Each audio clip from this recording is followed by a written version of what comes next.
Hello everyone. We are gonna start in about 10 minutes, so I please ask everyone to take a seat. 10 minutes and we are starting. Thank you.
Ladies and gentlemen, good afternoon.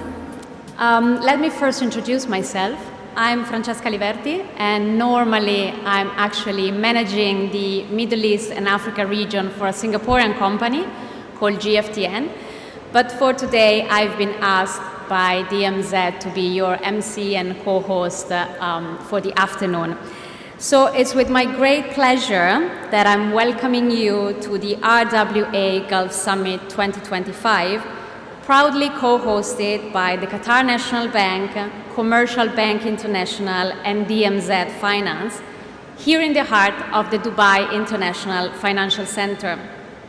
And allow me to say, today is not just a normal gathering, it's quite a signal for our industry, a signal that the era of the real-world asset tokenization is no longer a distant concept, but is actually here to actively reshaping the way capital is accessed, allocated, and invested across all the global markets.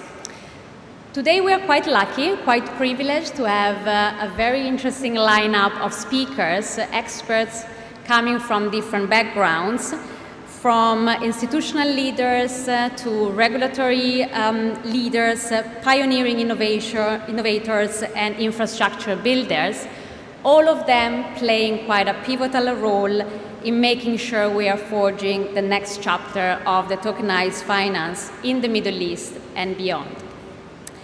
So, ladies and gentlemen, without any further ado, let me actually officially kick off this today's summit.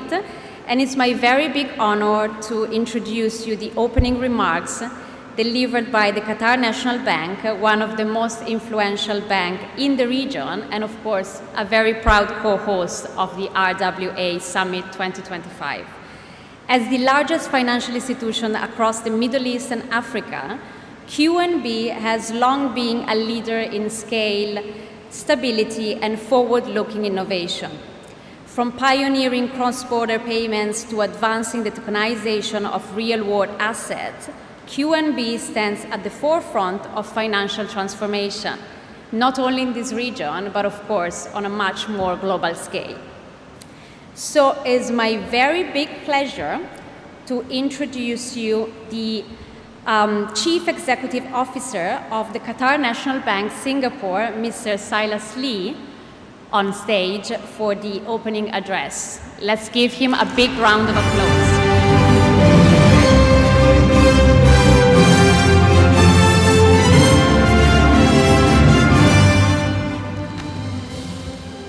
Good afternoon. What a great turnout. Thank you. Distinguished guests, our colleagues, friends, ladies and gentlemen, it is my great pleasure to welcome you to RWA Gulf Summit 2025. Thank you for taking time off. For those of you who are based in Dubai or some of you travel from afar, this is indeed a wonderful time, and we are at a very exciting juncture in the evolution of finance, and your presence is testament to the shared curiosity, ambitions, and collaboration that drive this space forward. I think today is more than just a meeting. It is a moment for us to align on what the future is going to look like and how are we going to shape this journey. And in fact, in the heart of this journey is stand QNB, and thanks for the MC, a very generous introduction to the bank. We are actually the largest financial institution in Middle East and Africa, and we're also a global presence with over 30 countries.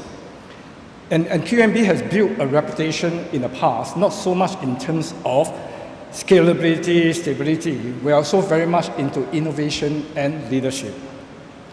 We are proud to lead initiatives that enhance the efficiency and inclusivity of financial system.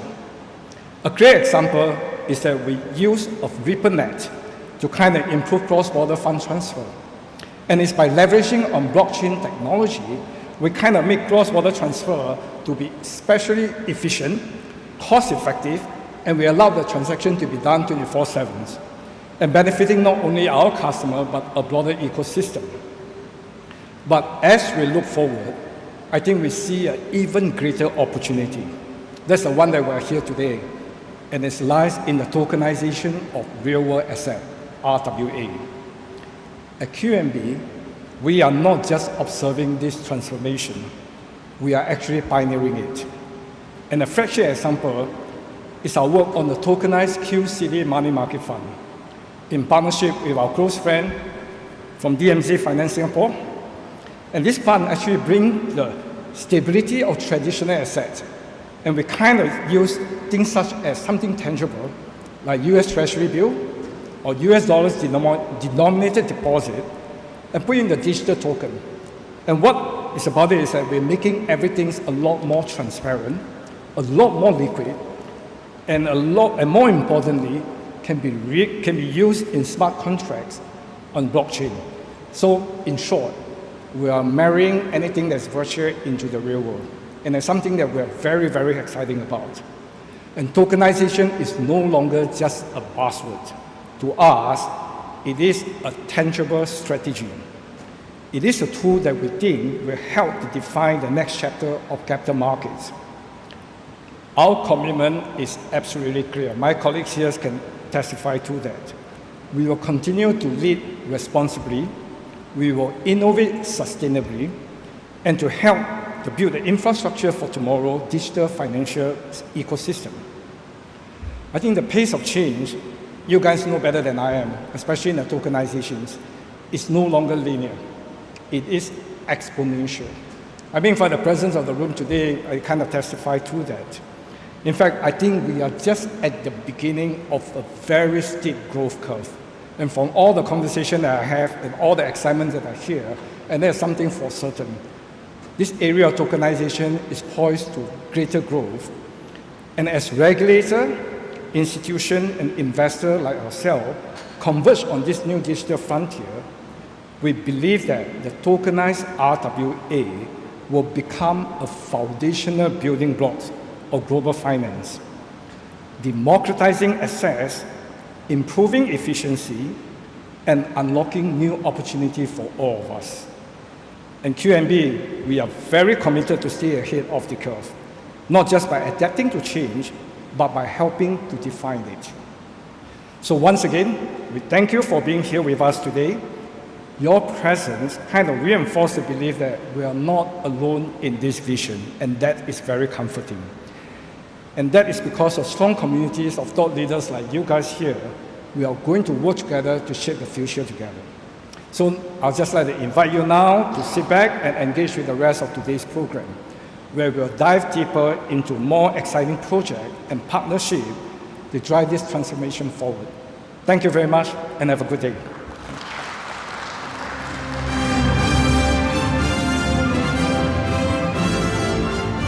Thank you so much. Thank you, Mr. Lee. Another big round of applause for him. Thank you. Thank you so much. Next, we are very honored to hear from a key voice in the strategic innovation with a quite unique profile that spans from traditional finance and emerging digital ecosystems. He brings a powerful dual lens perspective to the evolution of our industry. As Chief Strategy and Innovation Officer and also Head of Ventures at Commercial Bank International, he is not only a strategic leader, but also the driving force behind CBIX, the bank's dedicated innovation arm advancing the real-world asset tokenization. Please join me with a big round of applause in welcoming Giovanni Everdon to the stage.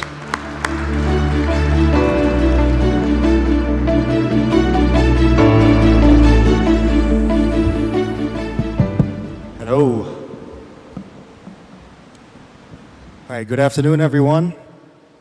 First of all, let me thank everyone for joining us today. I know there are a ton of side events during Token, and so you chose to be here with us, and we really appreciate that. With your permission, I'm going to talk a little bit about what we're doing at CBI in innovation, why we think it's important, and how we see the world of finance evolving. I think she already introduced me. My name is not Giovanni, is the name my mom uses. People call me Gio. And I'll tell you a little bit about me, and then we'll dive into what we're doing in the bank. If the clicker works. Here we go. So, first and foremost, I am a banker. I co-founded our corporate venture arm in the bank. very traditional strategy and innovation. However, I've been incredibly deep in Web3 from a very early age. And so what's interesting is I have a lot of friends in Web3 who do not know that I'm a banker.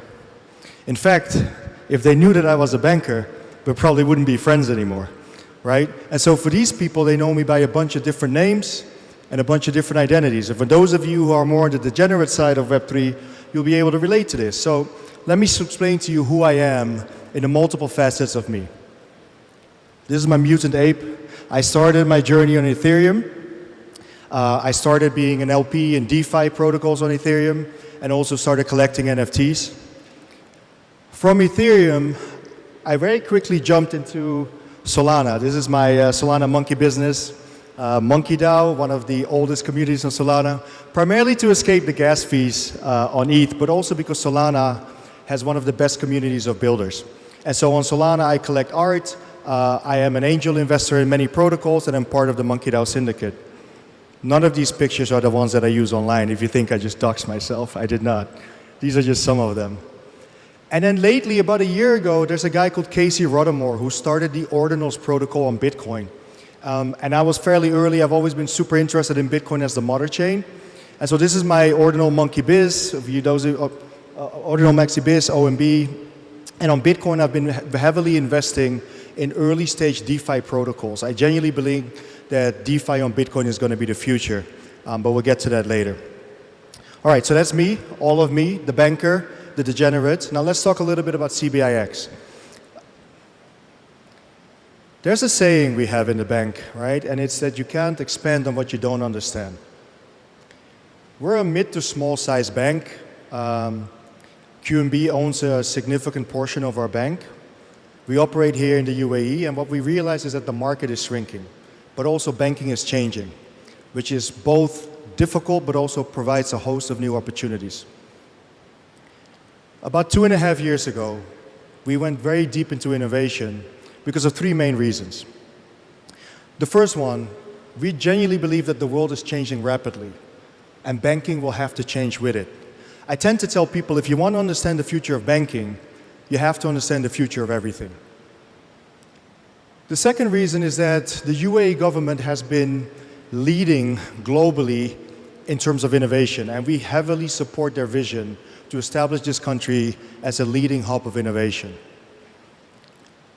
The third one, last but not least, is probably the most important one. Because we're relatively smaller than most banks, we have far more to gain than what we have to lose, right? And that puts us at a competitive advantage, be able to take more calculated risk and try new innovations before anyone else does. We believe that the best way to predict the future is to help shape it. And the best way to shape the future is to follow the builders and the doers and to figure out the problems that they're solving and why they're solving them and how. Because once you know what problems are worth solving, you can actually expand on that and as a bank figure out what role you can play in that ecosystem. Now, we started very traditional. Like most banks, we started partnering with companies, fintech as a service, taking products from fintechs to actually make our existing offering better. Then we pivoted into banking as a service, providing banking rails to fintechs who want to service the market. Very quickly, we realized a couple of things, right?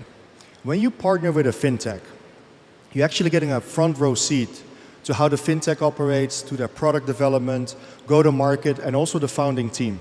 You see the size of the opportunity because you helped build it.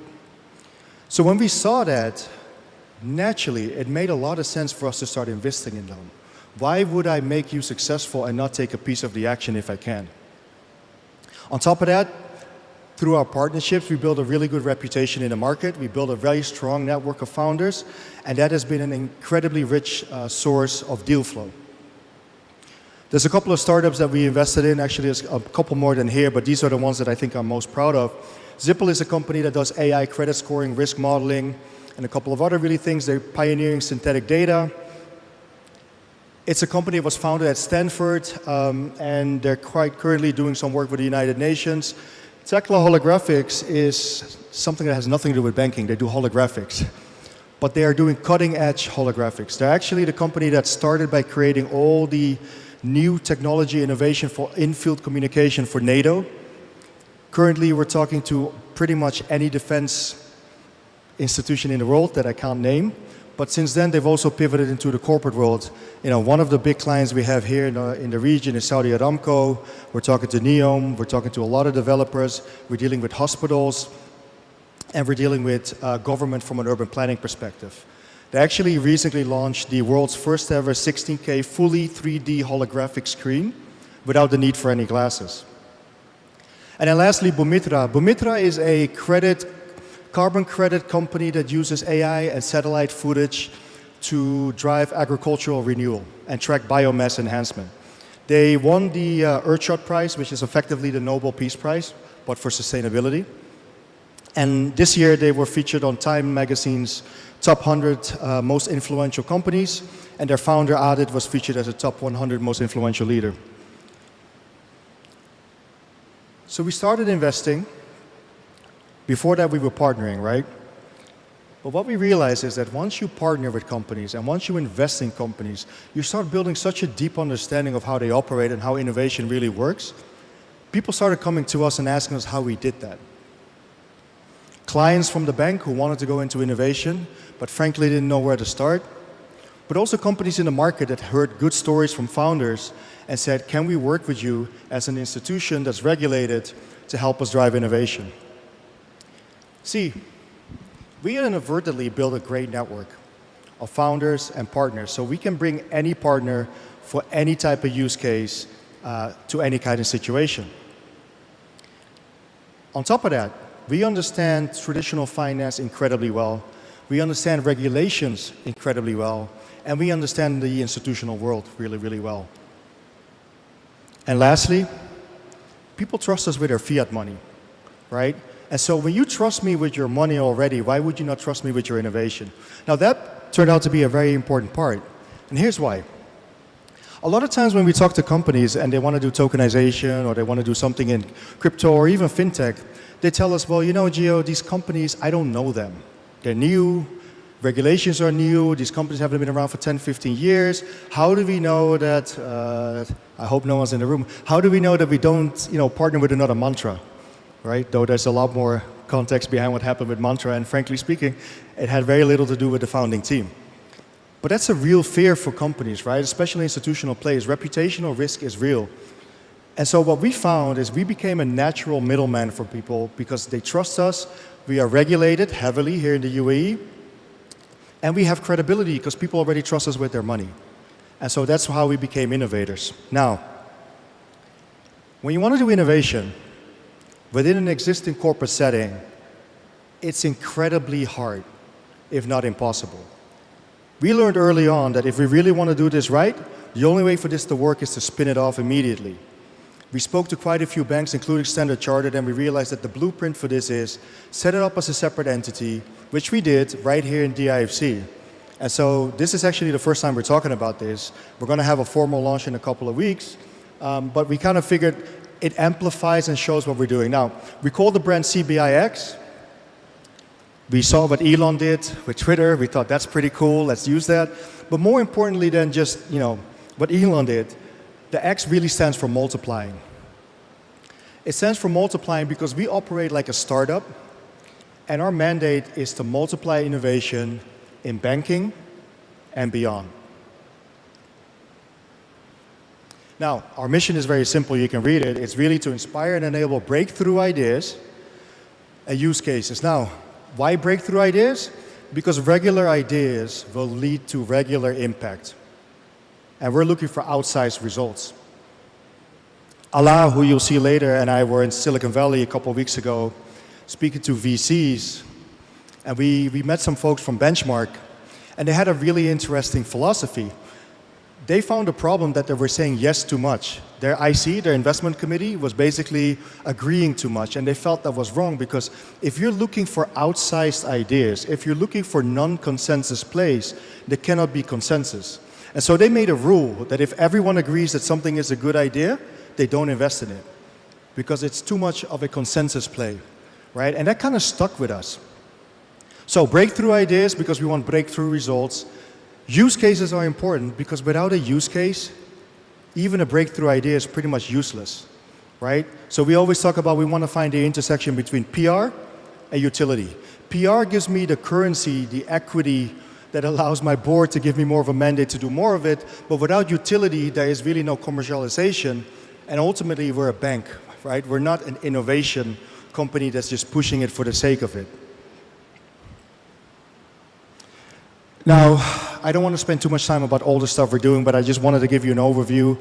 This is roughly the scope of different businesses that we're looking to do in CBIX. The one part that I want to talk a little bit more about, because it leads to why we are here today, is Web3 and tokenization. And for those purists out here, I know tokenization is technically part of Web3, but we think that because of all the institutional hype it has, it kind of warrants a category of its own for now.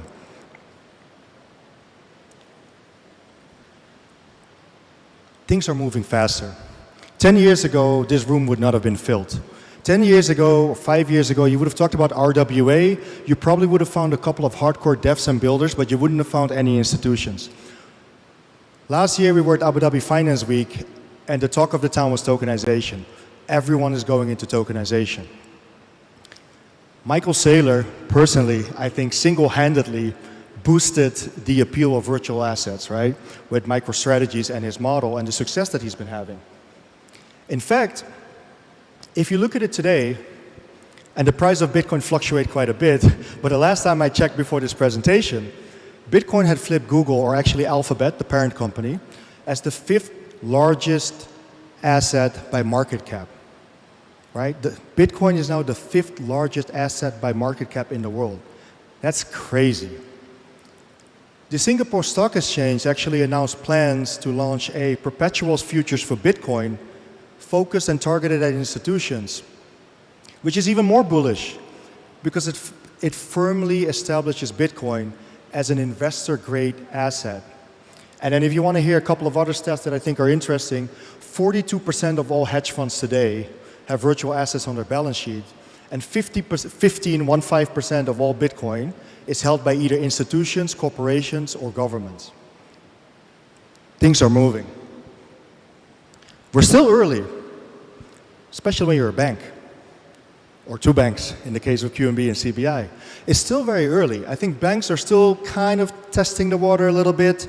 Regulators are working out how things are going to operate. There's still a lot of risk to be had. It is still early, but honestly, it's not that early.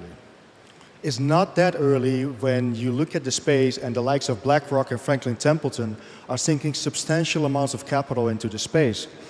It's not that early when you see announcements like this, and I don't know how many of you have seen this, 21 Capital, which is a partnership between all of these companies, kind of much founded by Tether and SoftBank, which is going to be a competitor for MicroStrategies, Michael Saylor's company, and effectively it's a publicly traded entity with the sole purpose of buying and holding Bitcoin, and they're going to launch with a Bitcoin treasury worth $3.6 billion, right? So clearly there's something there. Now let's go back to CBIX and our plans for Web3 and tokenization specifically, and the reason why we're here today. RWA is obvious. I'm not going to talk about that. That's why we're here. Everyone wants to do RWA. A lot of our clients are developers, right? And so for them, it's natural. The amount of incoming calls we get from our developer clients who want to do tokenization is crazy. But beyond that, most banks, when they go down this path, they start doing, buy, hold, sell crypto, maybe do some stable coins, and all of that is very valid. I genuinely believe that stables are the biggest next piece of technology in the future of finance. But because of that, it's so obvious, for us, it doesn't necessarily make a lot of sense to go in that. What we're looking at is custody. Not original. Standard Chartered has done it already quite well, but I think there's still a very big market. But more so than custody, when you start doing custody, right? All these companies and family offices that look at Michael Saylor and go like, gosh, I'm going to do the same thing, right? I'm going to do debt leverage and I'm going to put it into Bitcoin and I'm going to make a lot of money. A lot of them just hold the Bitcoin on their books. So one of the products we kind of been talking to with some of our partners is, what if we did treasury as a service? You're holding Bitcoin. Well, did you know that you can stake it? Did you know that there's DeFi platforms and protocols that allow you to get more yield out of it? Now, usually when you say these things to a bank, you lose them. right? So we're like, why don't you trust us? This is the institutional version of trust me, bro. But it really is, because we can say, like, we're a bank. We understand how this works. We also understand how DeFi works. We offer you a service, we take care of your Bitcoin, and we grow it. We give you a yield, and so while you hold the asset and it appreciates, you're also actually making money off it. Now, once you do that, the second product that's a no-brainer is lending against it. Say that I'm doing a token for one of our developers, right, for their ecosystem, and I'm helping them issue it. It's a security token. I help build the value of that. Why would I not also allow people to lend against that and extract that liquidity? I showed you my apes earlier. There's a couple of crypto assets from NFTs to Bitcoin. What if you don't want to sell? You don't want to get liquidated, but you need liquidity, right? And so for a bank to partner with a Web3 company and offer institutional grade lending against virtual assets, for us is a no-brainer. If I look at DeFi right now, decentralized finance, the biggest problem is access to institutional liquidity. And it's scary for most banks. But if you understand the ecosystem, if you understand the risk, you can manage the risk, right? And we believe that we can do that and provide that level of liquidity, and I think it is a winner-takes-all market in the beginning. The last one is really the reason why we're here today. And so we have a lot of really big things in the pipeline, very exciting big things. We decided we wanted to found this company only once we had things to actually show for. This is not going to be one of those innovation labs that talks about innovation. We're actually going to announce things we've done. Not we're doing, but things we've done. One of those is going to be announced today. The most exciting thing that we've been working on probably for, I'd say, almost a year or so, and it's a year because it's difficult to do some of these things in TradFi, is the one that we're here. And it involves two banks, a technology company, and tokenization. It also involves what I think is going to be a world's first, right? And so I'll leave this here as a nice little cliffhanger teaser. That wraps up my time. The next session is going to talk about why we're here, what the QCD Money Market Fund is. For now, thank you very much for your time. Enjoy the rest of the afternoon, and I'll see you soon. Thank you.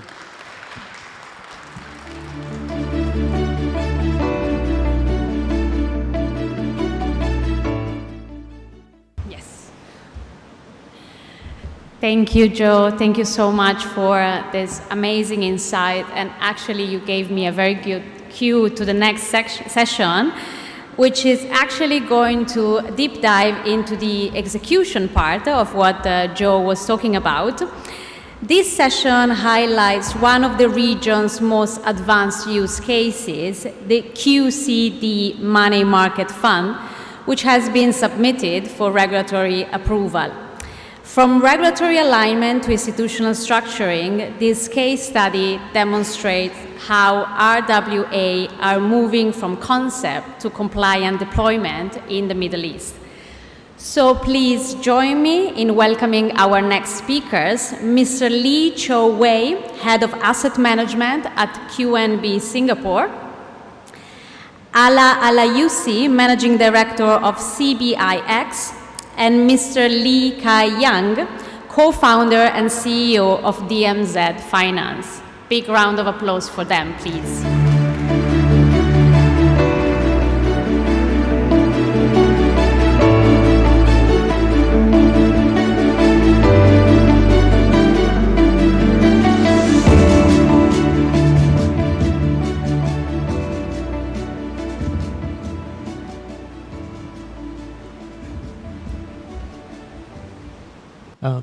Hello, everyone. Good to be here with our partners. As what Joe has mentioned previously, we have been in this discussion for easily 12 months now. So maybe I'd like to, let's introduce, Chao, why don't you do a self-introduction each, then before we... Yeah. Okay. Hi, I'm Lee Chao Wei. I'm the head of asset management of QNB in Singapore. So we have been managing traditional fund management products for a long time. So this is our first endeavor into something that will help us to bridge into to the DeFi world. So it is a very exciting time for the bank. Good afternoon, everyone.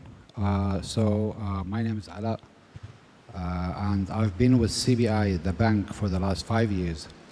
Until last Wednesday, I was heading retail products, and on Wednesday I was announced to start and establish CBIX, which Gio explained and briefed you on.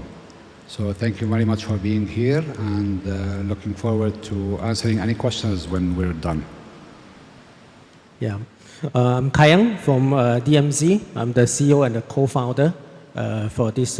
DMZ is probably less well known than QNB CBI. You know, we are a fintech company incorporated in Singapore. So our main objective is to do RWA tokenization solutions, providing this solution to the banks as well as asset manager. So obviously, you know, today we are going to talk about one of the first products, the QCD Money Market Fund. I'll give some background on how the fund comes about. Actually, DMZ as a tokenization service provider, we were approached by actually one of the CEX, or the crypto exchange. You know, when one of the crypto exchange comes to us, was that they face an issue, right? So a lot of their clients was trying to, or they were trying to attract more of their clients to put in more money with the crypto exchange to trade. But obviously, with the concern of counterparty risk, of course, we know of the history, for example, in the past of FTX, etc. So they were facing this issue, and they was coming to us to ask, how could we structure something, a solution, whereby the client's money do not have to go directly to the exchange, you know, stays in the, preferably in the banking world or the traditional world, and then of course, then give the clients the comfort to be able to trade in the exchange itself. So we were pondering, you know, the kind of solution. We talked to the banks. You know, my background was in traditional financial background. 20 over years previously, I was chief investment officer, so I know Chawei from the past. So we will talk about all these things, you know, suitable solution. And obviously, you know, through the conversation, we came to the point where we thought that a tokenized money market fund could be the solution. You know, of course, thereafter, I'll let Chawei elaborate a bit more of how we come about that, you know, and how that fits into QNB's perspective. You know, obviously, we come to the conclusion that tokenized money market fund could be a very key component of the solution that we can provide to the CEX. Yeah. So that's where we go to QNB. Maybe I'll let Chawei elaborate more on that part. Yeah, it has indeed been quite a long journey. I think it started in October 2023. On that day, I received a message from my friend who is the CEO of a Chinese asset management company that's linked to one of the biggest banks in China, that he has resigned. And he's going to join a fintech. So that piqued my curiosity. And so we met up for lunch. So he was at the time, actually, China was going through this common prosperity thing. And I was curious, how is this also even affecting Chinese banks that are based in Singapore? So we met up for lunch and we discussed. And yeah, interestingly, he was talking about how they see the DeFi world and how it can be actually merged into the traditional finance sector. At that time, the crypto world is probably market cap of about close to 1 trillion. I recall Bitcoin was only like 35,000. It bottomed at about maybe 16,000 and it started to recover. I was still not fully convinced about the crypto at that point in time, to be frank. But we see the developments in the US market. They started to have Bitcoin futures and then even ETF on the Bitcoin futures. So as things developed, then in early 2024, we saw the ETF that was launched by BlackRock. I think that was a game changer. It became widely accepted crypto. And this project really takes off. And I was very grateful to my immediate superiors. They were very receptive towards this idea. And we started a conversation. And so we actually visited quite a few, considered quite a few financial centers for this product. And yeah, eventually we end up here. So maybe we'll continue that with, in the later part of this discussion. So I was that guy, who texted Chao Wei that I'm leaving the financial world, leaving my post as a board of director and CEO of China Merchant Bank International, and then jumping into the crypto side or the fintech side of the world. So obviously we do see there's a huge demand coming from the traditional space who's trying to come into the crypto space, especially as what Chao Wei mentioned. Last year was a banner year. Last year with ETF for Bitcoin, Ethereum approved by SEC, that becomes a legitimate asset class for a lot of my previous peers, CIO and asset allocator, to start to allocate to crypto. But for this non-crypto native institution or personnel, there's one very big thing that they cannot overcome. That is to put their money, their fiat, the US dollar, directly with the exchange. Very, very difficult for them to convince themselves, even more difficult for them to convince their board or their investment committee. So then there comes a need for this solution in between, for them to have their assets somewhere in the banks, whereby they can still have their exposure to the crypto world. That's where these solutions comes about, where the QCD money market fund comes about. And of course, as what Chao Wei mentioned, we were going through different jurisdictions. Obviously, me, my DMZ, Chao Wei, QNB Singapore was based in Singapore. Obviously, we considered Singapore as well. And then, of course, we know that today, a lot of the funds was also set up in Cayman. We also explored Cayman as one of the jurisdictions for the fund to set up. And then, of course, finally, we come to UAE, right? And then UAE was also a place that we consider for the fund setup. And that's where, through QNB's introduction to CBI, we came to CBI for advice on the landscape within UAE. And that's where the first time I met with Allah. Allah will elaborate. Thank you, Kai. So, as Silas and Gio said, we don't have much time. We are early, but it's not as early as before. See, one of my favorite definitions of insanity is doing the same thing and expecting different results. So at CBI, we didn't want to innovate, we had to innovate. Our revenues were stagnant with our market share. It doesn't increase as much because of obviously our size compared to the rest of the market. The market is stagnating with the number of banks available and our risk appetite. So the only way was for us to innovate. Usually people consider innovation as technology. It's not necessarily or limited to technology. Innovation can be in the way you do things, in the way you analyze, in the way you process. So we went on a journey. I have to say one thing before that. We actually have a new CEO, relatively new. He's been our CEO for the last 5 years. Young guy. He's a gamer himself, so he's very cool. Drives electric cars, wears a smartwatch. So he was very curious to understand why we're doing things a certain way, what's stopping us from doing it in a different way.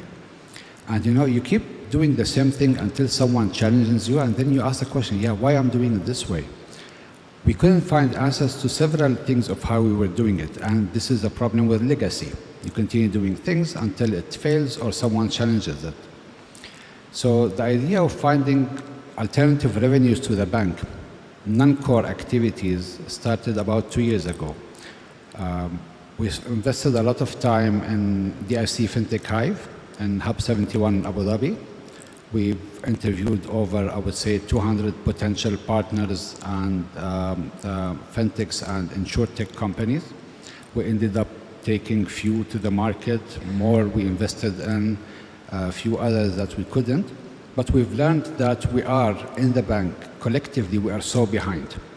So behind on what's happening, so behind on the way we think about things and how fast we need to change. And most importantly, we understand that we are not good in innovation.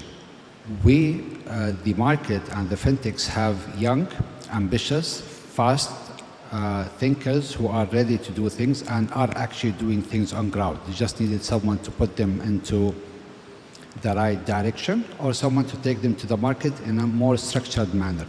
This is where CBIX actually main goal is. For the fund, in addition to us being in the UAE and being able to work with our partners, we actually met DMZ gentlemen through QNB. They introduced us, but also we went to Token in Singapore. We met with them and we decided that this is what needs to happen. A money market fund makes perfect sense for the region, especially, and I'm sure most of the people here, maybe if not all, have read that the central bank approved the stablecoin, the dirham stablecoin. So we are in a jurisdiction where innovation is encouraged, it's rewarded, and it's actually demanded. We need to be on the same scale of the expectation of the government and the market, and hence partnering with the right partners, in my opinion, not in my opinion, they're definitely the right partners, is what the right thing to do and suitable for both the bank, I would say for the DIFC as well, and the ambitions of the UAE government. If I may just add, QCD Money Market Fund, what's the first purpose we see that we can use this fund for? Basically, it is a money market fund, but the key difference is it's tokenized. So investors, instead of receiving investment units, they have investment tokens, whereby they can save it into their wallets on the blockchain. Just now, we mentioned about the credit risk that crypto investors face when they place deposits with crypto exchanges. So through the use of a smart contract, the investor and the crypto exchange, they basically have these tokens in a smart contract that's allow them to mitigate the credit risk of placing capital or deposit in the crypto exchange. So in the event that the smart contract is triggered, then there will be a transfer of the tokens, say from the investor to the crypto exchange. Through that, I think investors will definitely feel better about it. They will feel that it's less risky to be putting more capital into the crypto strategy they have. So this is one of the first use that we think this fund will be very useful. And we have talked to investors and also crypto exchanges. And this is one of the solutions that will fit into what they need. And with this, I think that the industry can grow further. Besides using token in this manner, we think we can look at other users. When these tokens are, say, used as collateral to come to a financial institution, to use it to say, borrow fiat currency, that is also possible. So we are looking into actually multiple angles, how we can use the tokens besides the one we just mentioned. So it's quite an exciting time ahead for us. Yeah, when we first started, as you mentioned, the main objective we initially for this fund was to isolate the counterparty risk, right, as a collateral to the exchange. But of course, over the last 12 months, as we were trying to launch this product, the market has changed. The stablecoin market or the crypto market has also evolved. Over the last 12 months, what we have seen is that a lot more new stablecoins has now started to adopt the strategy of buying tokenized money market fund as their underlying collateral. So without the need for them to go and buy treasuries directly. So that becomes another use case for this QCD token, as what Chow Wei mentioned. Going forward, we're starting to be engaged with a lot more other stable coins, looking to use out the QCD as the underlying instruments as well. So that is one other possibility. And as what Chow Wei mentioned, then further application with the QCD token could be eventually financial institutions, for example, QNB, CBI, etc., will recognize this as part of the credit or collateral requirements for the clients for access to credit. That would be a very, very important function as well. So the market is fast developing. Just now, Joe mentioned stablecoin is going to be huge. In fact, just last week, Citigroup Research come out with a forecast. Stablecoins expectation to about 2 trillion in size. Huge demand for stablecoins. As we mentioned, within stablecoins, things are changing. Stablecoins is now using money market fund, tokenized money market fund as underlying. There could be also a case where tokenized money market fund can be used as a replacement for stablecoins in some scenario. For example, the only thing that clients in the crypto world now use is USDT, for example, as collateral, or USDC as collateral. Eventually, they could use other tokenized money market funds, such as the QCD, as the underlying. So this is something that we are working towards, for the QCD token, and also to find new use case application for this token, for this fund to be more successful. But of course, back onto the journey why we are sitting here today is that, of course, on the back of the advice from CBI, ALA, GEO, etc., we decided that we have to engage with the regulator if we want to come to, for example, DFC, DFSA. So we have very, very early engagement with the regulators. For example, we met with DFSA in the fourth quarter last year. Yeah, in the fourth quarter last year, Joe. Yeah. So then we told them what we want to do, what we intend to do, all the stakeholders within the fund. And we have the buy-in. DFSA was very, very supportive of this idea. And then, of course, then we subsequently proceed to put the fund together, of course, with the help of a lot of service partners, the legal side, the local fund management community, the custody side, the fund admin, etc. All the important players within the fund, or the stakeholder within the fund, comes together. And obviously now the proposal is somewhere within this building, sitting with DFSA. Of course, we are still looking forward to their approval pretty soon, because a lot of the rest of the panel, later you will hear some of the clients as well as the exchange talking about their readiness to embrace this product as well. This is something we hope to push forward. Obviously, after QCD, there will be other funds, other products that can be launched. Yeah. Maybe Alan. Additionally, a fund or a traditional fund exists for institutional investors or private investors to directly have access to market or to products. What we're doing is generally a plain vanilla fund for institution and family office and professional investors to invest and have access to virtual assets. This is why we're using a money market fund to start with. But let's take another way of looking at it. See, even if we didn't do it, or if we don't allow proper methods of investment into crypto or into virtual assets and or tokenizing real-world assets in general, let's all say that we already know that Generation Z is different. They will not do things the same way. They will not do it as we did it or as our parents did it. They're doing everything differently.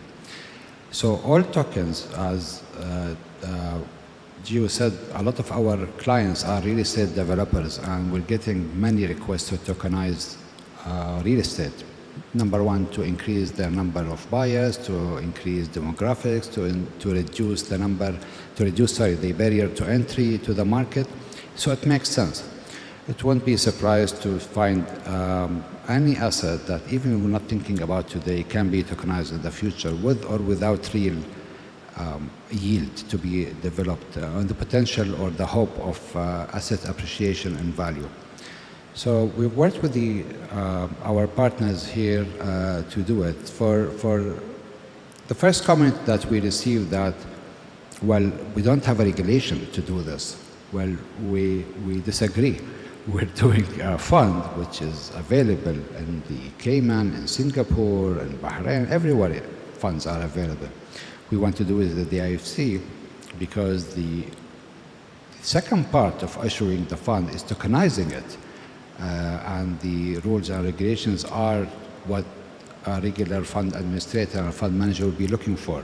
And this is the reason we decided to start it with the DIFC. Yeah, just as I was mentioning, you know, when we do this fund, when we were trying to set this fund up, there were only Franklin Templeton's Benji in the market and maybe BlackRock's Buildos in the market. So, of course, very much US based. We were thinking that outside of US, there was nothing else, nothing out there. So, us being in the Middle East, you know, together with QNB and CBI, we thought that DFC would be a very, very ideal location to set up this tokenized money market fund that will be attractive to investors outside of US. And of course, over the last couple of months, we've seen more participants coming in. Fidelity, etc., has also announced similar products. We think that this will be, I mean, obviously, everybody's saying that this is going to be a huge area for growth, coming in, huge potential. Obviously, as with every other asset class, there will be multiple winners, at the end. We hope that the QCD will be a representative of the Middle East area or jurisdictions type of money market fund. So that's where today we are here today, looking at more partnership together with a lot of the audience today, not just stable coins, exchanges solutions. Later one of the exchange will talk about integrating, for example, the QCD into their product solutions as well. So those are the different type of areas that are evolving very fast with the use of, essentially, it's a very, very standard money market fund. But once it becomes tokenized, then the capability of the token and the feature allows us to have more usage, and as such attract more different type of users and investors to the fund. Yeah. Of course, after this week at TOKEN2049, we will head to a more traditional forum, which is 0.0 forum in Switzerland. That will be mainly to address with all the traditional guys or family officers, etc., the PBs. Of course, QNB Swiss will play a very, very major role in that as well. So as you can see, the extension, the ripple effect of these products extends beyond just in the Middle East. Yeah. Yeah. I'll just add. I'd like to add that this proposition we have is unique in a couple of ways. Firstly, because it's a Middle Eastern product, so it's positioned very differently from the BlackRock solution or the Templeton solution there. So in terms of jurisdiction, it's a very neutral place that we are now locating the fund. The second thing is that the various stakeholders or service providers in the fund. You can see that we are a bank. You can imagine we are heavily regulated, and the risk, control, and the compliance that we have to go through. So it's a very, very strict regulatory environment that we have to clear. So that makes the safety of for investors investing into this fund, and that's also very important. Yeah. So with this, I just want to thank everyone, especially a lot of our partners in the audience, contributed to the launch or to the submission of the fund. We look forward to the launch of the fund very, very soon. We are going to try to hear the good news from DFSA hopefully soon as well. And then I think the investors, various part of the ecosystems are all ready to get going. No, thanks everyone, and thanks QNB, and thanks CBI for the fund. Yeah, thank you. Thank you very much. Thank you.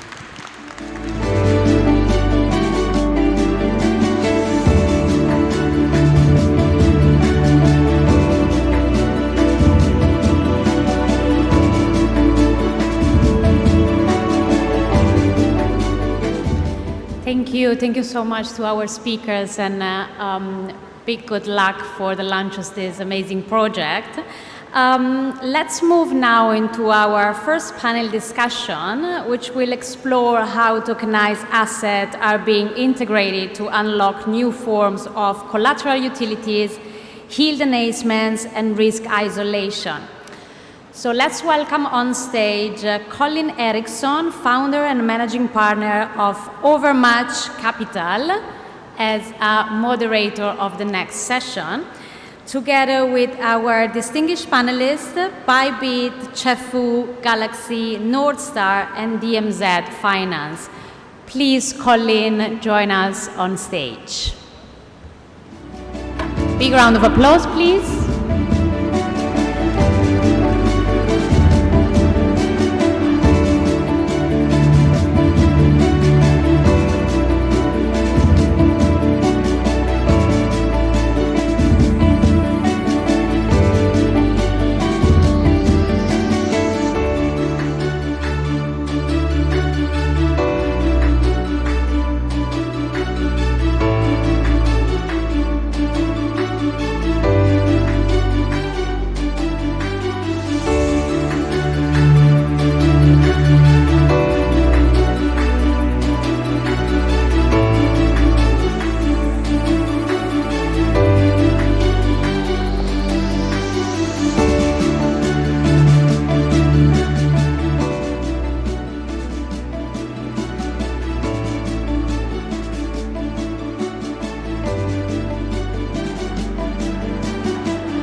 Missing one.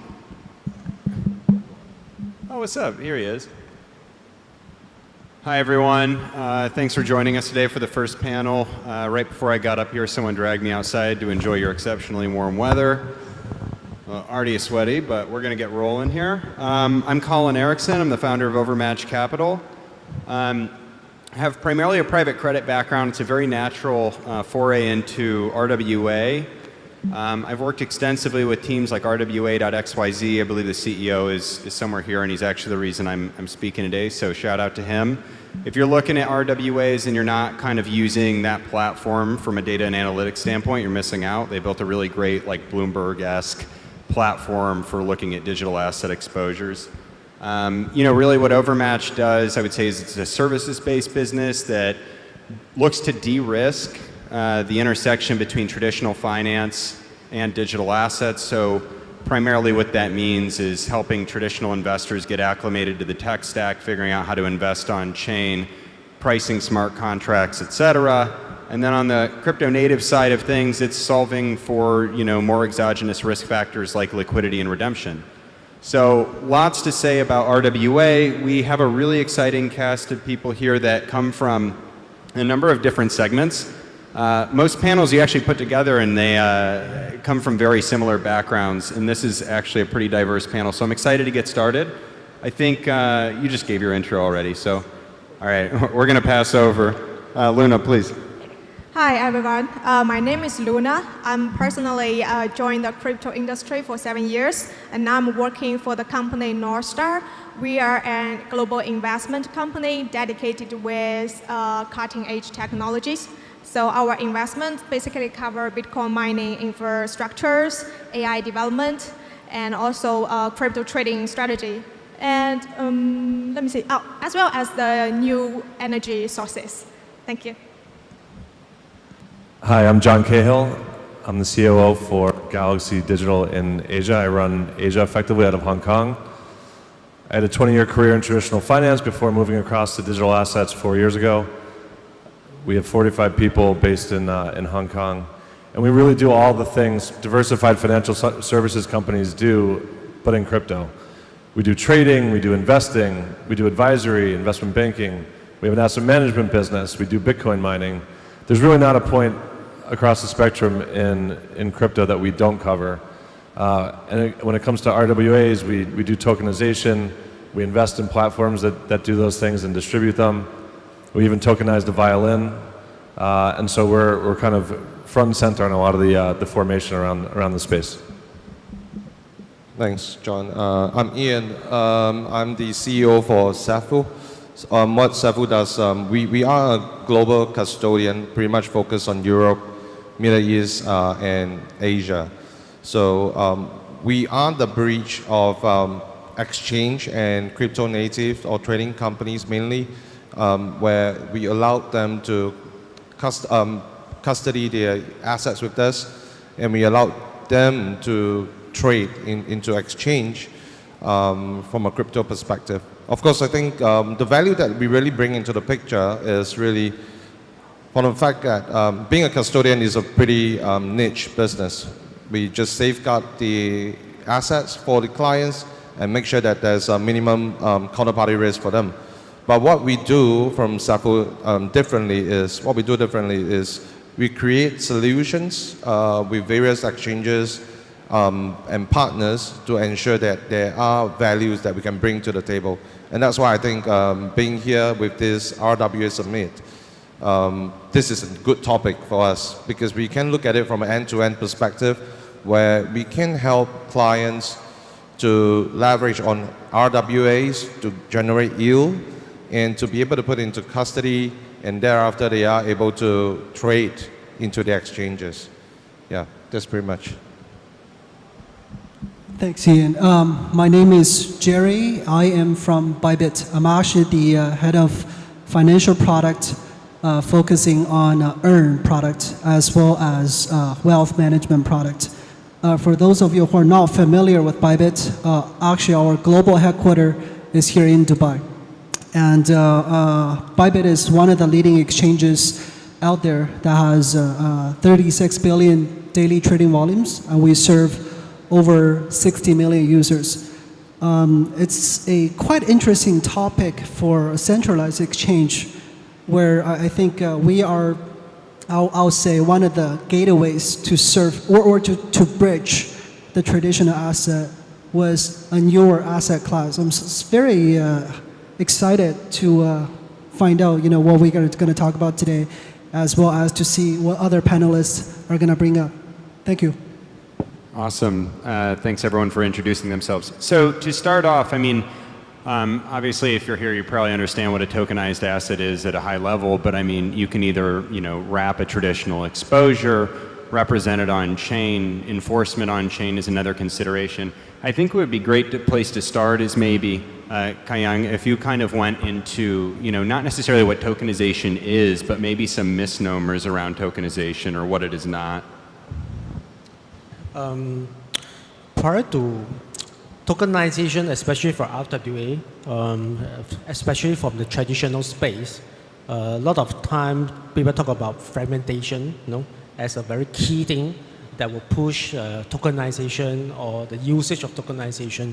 But from our experience, we've also seen in some jurisdiction in the world that pure tokenization does not help or does not solve a case.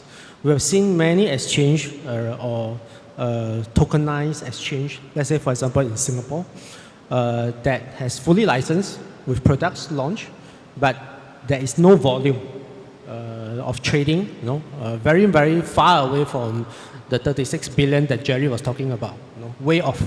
Maybe for the whole year they trade about 1 million or 2 million, right? So that's way off what tokenization's expectation can bring to the market in terms of fragmentation and then inclusion of everyone able to own and trade that kind of asset. So ultimately, for tokenization to be successful, we still need to find a very, very applicable use case to explore what happens after tokenization. That is probably the more important questions or the more important thing to answer. for tokenization to be successful than just pure tokenization. Got it. So effectively, you can tokenize an asset, but that doesn't necessarily mean that someone wants to buy it or trade it, or can actually buy it or trade it. You care, John, to answer with any other misnomers on what tokenization is or isn't? No, I think that was a good high level of what it is, and I also think it's important to understand product market fit and who you're selling to, and so I think tokenizing for its own sake actually doesn't necessarily solve any problem. I think if you focus on things like value delivery, speed, efficiency, perfecting settlement and things like that, and creating efficiency, that's when you start to really realize the benefits of tokenizing any asset. I think certainly treasuries are going to prove to be a nice way to really broaden out use of the tokenization product. So, pardon me. So John's a self-described pragmatist, so I hope to kind of hear that perspective throughout this panel. So Ian, if you kind of think about your vantage point in the market, as a custodian, right, it sounds like your relationship with tokenization is maybe a little bit different than the others. I mean, in our kind of catch up earlier this morning, you brought up the notion that your business may be on the back of and or trail kind of centralized exchange demand for tokenized assets. Can you kind of expand on what that means and what that could look like for Chefu? I think from a SAFU perspective, I think first thing, just want to add the level on, to bring everybody on the level understanding is, when we start to talk about tokenization, when there is an RWA token, what exactly that does mean, right? When clients buy US Treasury from that perspective, it's already yield generating. People will start to think, why do we need to tokenize them? I think that's always a question. I think to be able to tokenize them is really to prepare the industry for the next wave. And it is a breakthrough, right? And just to prepare the industry for the next wave to see whether if that can be used as similar to like stable coins that we see. However, I think the current industry, the current situation in the industry is that we might not be ready, and we need to create more solutions or bridge to ensure that there's a product market fit in there.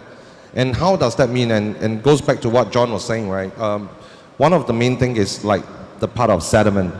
The ease of when there's a liquidation and there's ease of redemption of this US Treasury will be something that the exchanges will be looking at. Because if there isn't any of this, there is a risk that's going to be taken by the exchanges. And why? Why should they be taking that risk? So I think at the end of the day, when we talk about having this end-to-end solution, how does a custodian comes into the picture is we can be there to we can be at that bridge between a client and the issuers and the exchange. But I think at the end of the day, we will need that support from the various exchanges that are able to help to provide that liquidity for clients to start trading into the exchanges. But because if not, there is going to be a very limited use case for clients from that perspective. And I think you touched on something really interesting, because if you think about stablecoin markets, it's effectively in some form or fashion tokenizing or a substitute for currency, right? And so, as tokenization came into the forefront circa 21, 22, you had a lot of tokenized private credit assets on chain. There was a lot of manually underwritten deals, there were some defaults, and then you ultimately have the US federal funds rate increase. And that led to people realizing that, hey, Circle and Tether are retaining massive profits by way of holding yield from their reserves. They weren't allowed to pass that on, but then on the back of that, what you saw were a lot of teams pursue this notion of a yield-bearing stablecoin. So you brought something up that I want to lean into, which is like, can we get there from a permissionless capacity, at a place where we're, trading yield-bearing stablecoins, if you will, at centralized exchanges? And maybe Jerry, this is a question for you. Absolutely. I think the tokenization of a permission token creates a lot of opportunities for centralized exchange like us, where our primary business, our primary business is value exchange basically, but it's still in a permissionless token to a permissionless token trading activities, where this tokenization of, for example, treasury bills, permission asset, just create an extra, I'll say, asset class for the centralized exchange to provide, to serve as a platform. And our client base has, I would say that our client base are gradually changing, where previously the majority of the exchange, centralized exchange clients are still, I would say, retails or a bit of high net worth clients. And as we progress, we see more and more institutional players. But most of them are still crypto native, right? But over the past year, we've seen an increasing trend of traditional TradFi people coming into this place. And the tokenization of a permission token is the gateway to onboard to them to centralized exchange to further unleash the utilization of whatever asset they're holding elsewhere. So it's a very exciting, very exciting opportunity for centralized exchange. And can I ask for a little bit of clarification? Are you kind of talking about traditional investors looking at blockchain or centralized exchanges as a means to distribute their existing strategies? Or are you actually looking at the tokenized assets being an interesting intersection for them to deploy on chain? Because they're slightly different, psychologies. I think it's a little bit of, I think it's the other strategies to tokenize and deploy on chain will be something that's more exciting for them. Yep. It's kind of where it's a supply and demand question. I mean, you have that's really what it is, and it actually is exactly what I was speaking about earlier, which is product market fit. And if there's appetite and there's demand from the market, tokenizing is often a way to deliver that payoff or that exposure, that economic outcome through blockchain. I think it is both actually. So I just want to add, as I mentioned previously, there's a lot of traditional guys looking to allocate. From our conversation and of course the market as well, today the global portfolio of many institutional guys, etc., they have basically 0 to at best 1% allocations to the on-chain or the crypto space. But over the next maybe 3 years, 5 years or so, we'll expect the allocation to go to a certain level, say 3%, 5%. That will create a huge amount of effect on the crypto world. Because today the traditional world is 100 times bigger than the crypto world. Each allocation over to the crypto world will double the crypto world, right? So that's where I think what Jerry and maybe Ian was saying was that, once this demand comes in, when they feel the need that they need to allocate on-chain, and especially when we know that the whole financial sector is going through a tokenization or digitalization wave, then that need to allocate to the crypto world is there. But then, of course, how to do that in a secured way? Then that's where Jerry was mentioning, whether is it a tokenized money market fund or yield-bearing stable coin, that could be some avenue for them to come in. That's where I think that's the biggest, where the pie is. Yeah. Yeah, that makes sense. And I think we're kind of touching on something that I've always been really excited about, which is the notion of allocators at scale not necessarily putting money on chain to get only access to highly speculative and volatile underlyings, but now looking at an entire spectrum of the risk curve traded and or situating itself on chain natively for people to go into. And so maybe Luna, if we could kind of transition to how you guys think about the world. You occupy a little bit a different of a segment as well as an allocator. Help us kind of understand your journey based on where your base business sits in the conversation of tokenized assets. Yeah, sure. So I think as Northstar, we are an investment company, and we are actually the demanding part. So from our perspective, like first of all, we're actually already client and partners with all the speakers on the stage. I'm happy to notice that. So for now, actually, we are trading on all the top 3 exchanges already with billions assets. And with RWA, like money market fund, this. And remind me, is that like market making of the crypto assets on the on the exchanges, or? We're not market making. Like we invest in the delta neutral strategies. So it's like you can consider it's the only strategies you can use in crypto, but you cannot use in financial. Basically, you can earn 7% or maybe 10% every year with no risk exposure, basically. So the RWA concept, I think it's not a new concept. I heard it like many years ago, but recently the innovation part is the operating level. I think with those big players joining in this world, we see that the framework of the RWA is getting more and more clear and more unified. So we can see that big exchanges are trying to accept that, custodians are involved in, and also the big banks, they can be the backup for the security of the RWA assets. This is very important for investors like us. I think that's exactly right. I mean, I think there's been a lot of steps to get to where we are now, and when we have major, globally recognized, important banks bringing product to market, partnering with crypto native firms, and you know other participants, we're at the point where we spend a lot of time, like you kind of go in and out of crypto world when you do crypto, because you go from your fiat into your crypto, and then you're just in the crypto universe, and we're at a point now of convergence. We're going to stop talking about these 2 separate worlds. We're not going to talk about RWAs anymore. They're just going to be A's.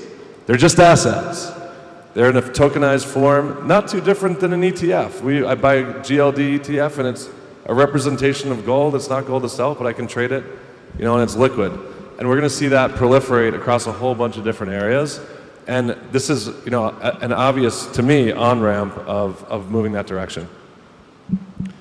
So, I mean, there's like what you can do with existing asset classes that have been tokenized, like money market funds, right? You can post them as collateral and lend against them to increase kind of the utility of that.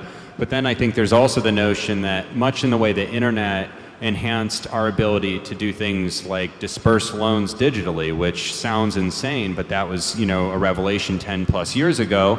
I similarly believe that crypto offers the opportunity to offer novel exposures. And so I think Luna in particular, we were talking a little bit about like decentralized compute and the conversation around data centers, right? Because you guys have more of a mining focus, et cetera. So, I mean, help us kind of think about how you approach that ecosystem in terms of it being an RWA, and then obviously John or Jerry or wherever, would love to hear your perspectives as well. Oh, yes. But I think, personally, to tokenize those fixed assets would be hard for now. Like, we're actually holding a lot of power stations. We're holding a lot of Bitcoin mining farms. They're actually good assets. But when you're thinking about, okay, can we tokenize those assets and selling to the investors, it's hard for them to understand it. And meanwhile, the most important part, it's hard for the operator to price, like how much this token should be priced. And among with the time changes, how can we change the price of the token? So I think that's the hard part. But I would see that as a next step for the RWA development, because what the RWA's philosophy is trying to do is that they want to make those less liquidity assets to become liquidity and to increase the assets efficiency. Maybe to modify the question a bit, like, are there any RWA categories that you're really excited about? Sorry? Are there any RWA categories that you're like particularly excited about? Yes, I think for now, what the money market fund can do is that they can literally enhance our yield based on our current trading strategy. So you can see that we are naturally holding some traditional assets like T-bills in the world, but with the connection with those two words together, we can actually combine the yield. So basically, we can increase our yield part in the crypto trading side. Yeah, why would you hold something that yields 0 when you can hold something that yields 5 and has all the same functionality? I agree, that's great. Do any other panelists kind of care to share areas of focus or excitement in RWA that might not feel as obvious to the people that are hearing about it? I mean, this is the part where everyone looks at me like I have 3 heads, but I think what's been missing in a way is the really boring stuff. So it's regulations, it's getting more participation from governments and oversight, and proliferation. And so I'm going to go with stable coins, which are not interesting or unique really in any way, but it does create the ability to move value instantly around the world, and it's going to change. It already is changing the way we do settlements and the way we handle transactions. Ultimately, freeing up a lot of capital that's been sitting in escrow somewhere, or taking weeks to go through different agent banks. It moves things along the chain faster, and I think that's going to unlock different businesses and different ways of doing financing that we just haven't seen before. Maybe I just add, I think for tokenizations, like what John and Luna was mentioning, right now the stable coins or even money market funds seems to be the focus. But when out-of-date tokenization first happened, will be things like what people perceive tokenization can help in terms of less liquid, less understood asset class to get traded. But that has turned out to be a failure at this point in time. Because like what Luna said, if you can't price, you don't understand that token, then how can it be traded? So I think now is more like back to basics. If you look at the traditional financial instruments, obviously the most liquid are coins, currencies. That's the most liquid market, which is why we end up talking about stable coins and money market fund first. Then, of course, the natural progression could be equity, for example, equity tokenization. That could happen next. And then maybe I would say fixed income tokenization, and then if you go down the tail, then of course, then when people becomes very comfortable with tokenizations, tokens, trading, transfer, everything, then the less liquid things will come into play. Because ultimately, it will be back to the basics of what people will understand, what people can price before that tokens can be traded. Otherwise, like I mentioned in those previous exchange that was set up to trade those has got very, very little volume of trading volume. Yeah. So if I ask that in a different way, I mean, is it fair to say that you believe in kind of the tokenization and scaling of markets that are kind of presently pretty liquid, or over those that are illiquid in nature, or are you just giving an example of how it could play out? So obviously, I think the market has also recognized that currently the tokenization has to be something that has got a use case or application or a trading angle. So for example, like we mentioned, those tokens that are less understood, less traded, or have got less use case, even if today we create a fund that, let's say, I tokenize all the mining machines, right? And then I use it as collateral at, let's say, exchange, like, let's say, Bybit. Because the pricing is very difficult, there's no transparency. How would the exchange take that token as collateral? So very, very difficult, right? But right now what we're doing, for example, we're using the QCD money market fund as a token, for example, right? Pricing is very, very clear, very, very liquid. If I would offer this to Jerry, for example, to use as a token, as a collateral, or as part of their solutions within the product, I believe that will be an easier adoption. I think it will, just to touch on that point, I think from an exchange perspective, I'll mention the challenges a little bit on the tokenization of real-world asset.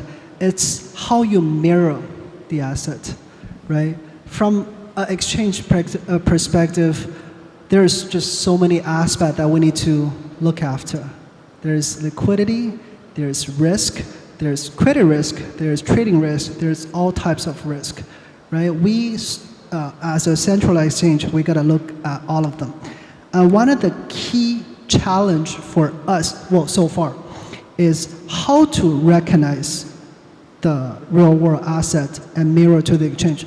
It will be, well, I mean, T-bills were like the money market fund backed by T-bill. It's easy, right? Because it's just a straight up equity. It's a straight up yield generation. But let's say in the future down the road, where we probably will need to solve the problem of how to price, how to mirror, under what risk protocol will mirror, and what value do we give it, what value we give it to it, right? That's the long-term, I would say, problem or challenges that I think any centralized exchange is going to face.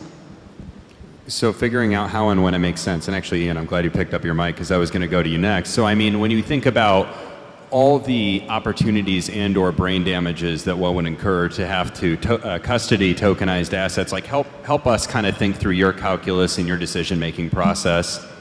I think from a custody perspective is the same because, like I say, if I'm a normal custodian, I don't have to be worried about how they are priced and what kind of tokens under what kind of protocols and network. The reason why we care because we offer the off-exchange settlement service. I think, and that goes back to what, and we are bounded very strongly with exchanges, the likes of credit risk, the likes of settlement risk, the likes of liquidity.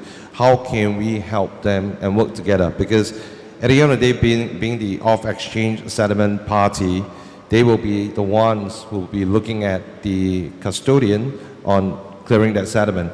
And as the custodian, we will be looking at the issuer to tell us, what is this RWA token pegged to, right? And why US Treasury is a good peg, or when we start to talk about money market funds, because this is a new concept, okay, not really new, but it's a refresh concept that was being brought to the market. And money market fund is actually, if it's going to peg to dollar, 1:1. If you have a good bank, strong bank, the likes of the, Qatar national banks and, the other banks to really back it up, that itself is a plus because people start to trust it, people understand it, highly AAA graded and stuff like that. I think that will be one. Then the exchange will have to come back to do the assessment. Similarly for us, reputational risk is going to be an issue that we potentially are going to be looked at because we do not want to have another Lehman Brothers that's going to be happening and to be custodizing and to be associated with a failed bank. But when we have a strong bank, a good issuer, and good exchange, we have to do our due diligence and be that good custodian and to be able to bridge everything together so that once we gain trust and traction in the market, we can start to talk about tokenizing other kind of instruments or even assets. Thank you. What's actually kind of funny about this panel is you almost have the full life cycle of a tokenization project to go to market. I love it. Maybe we should chat about this after the panel. We can set up a company. Galaxy does all functions too, apparently.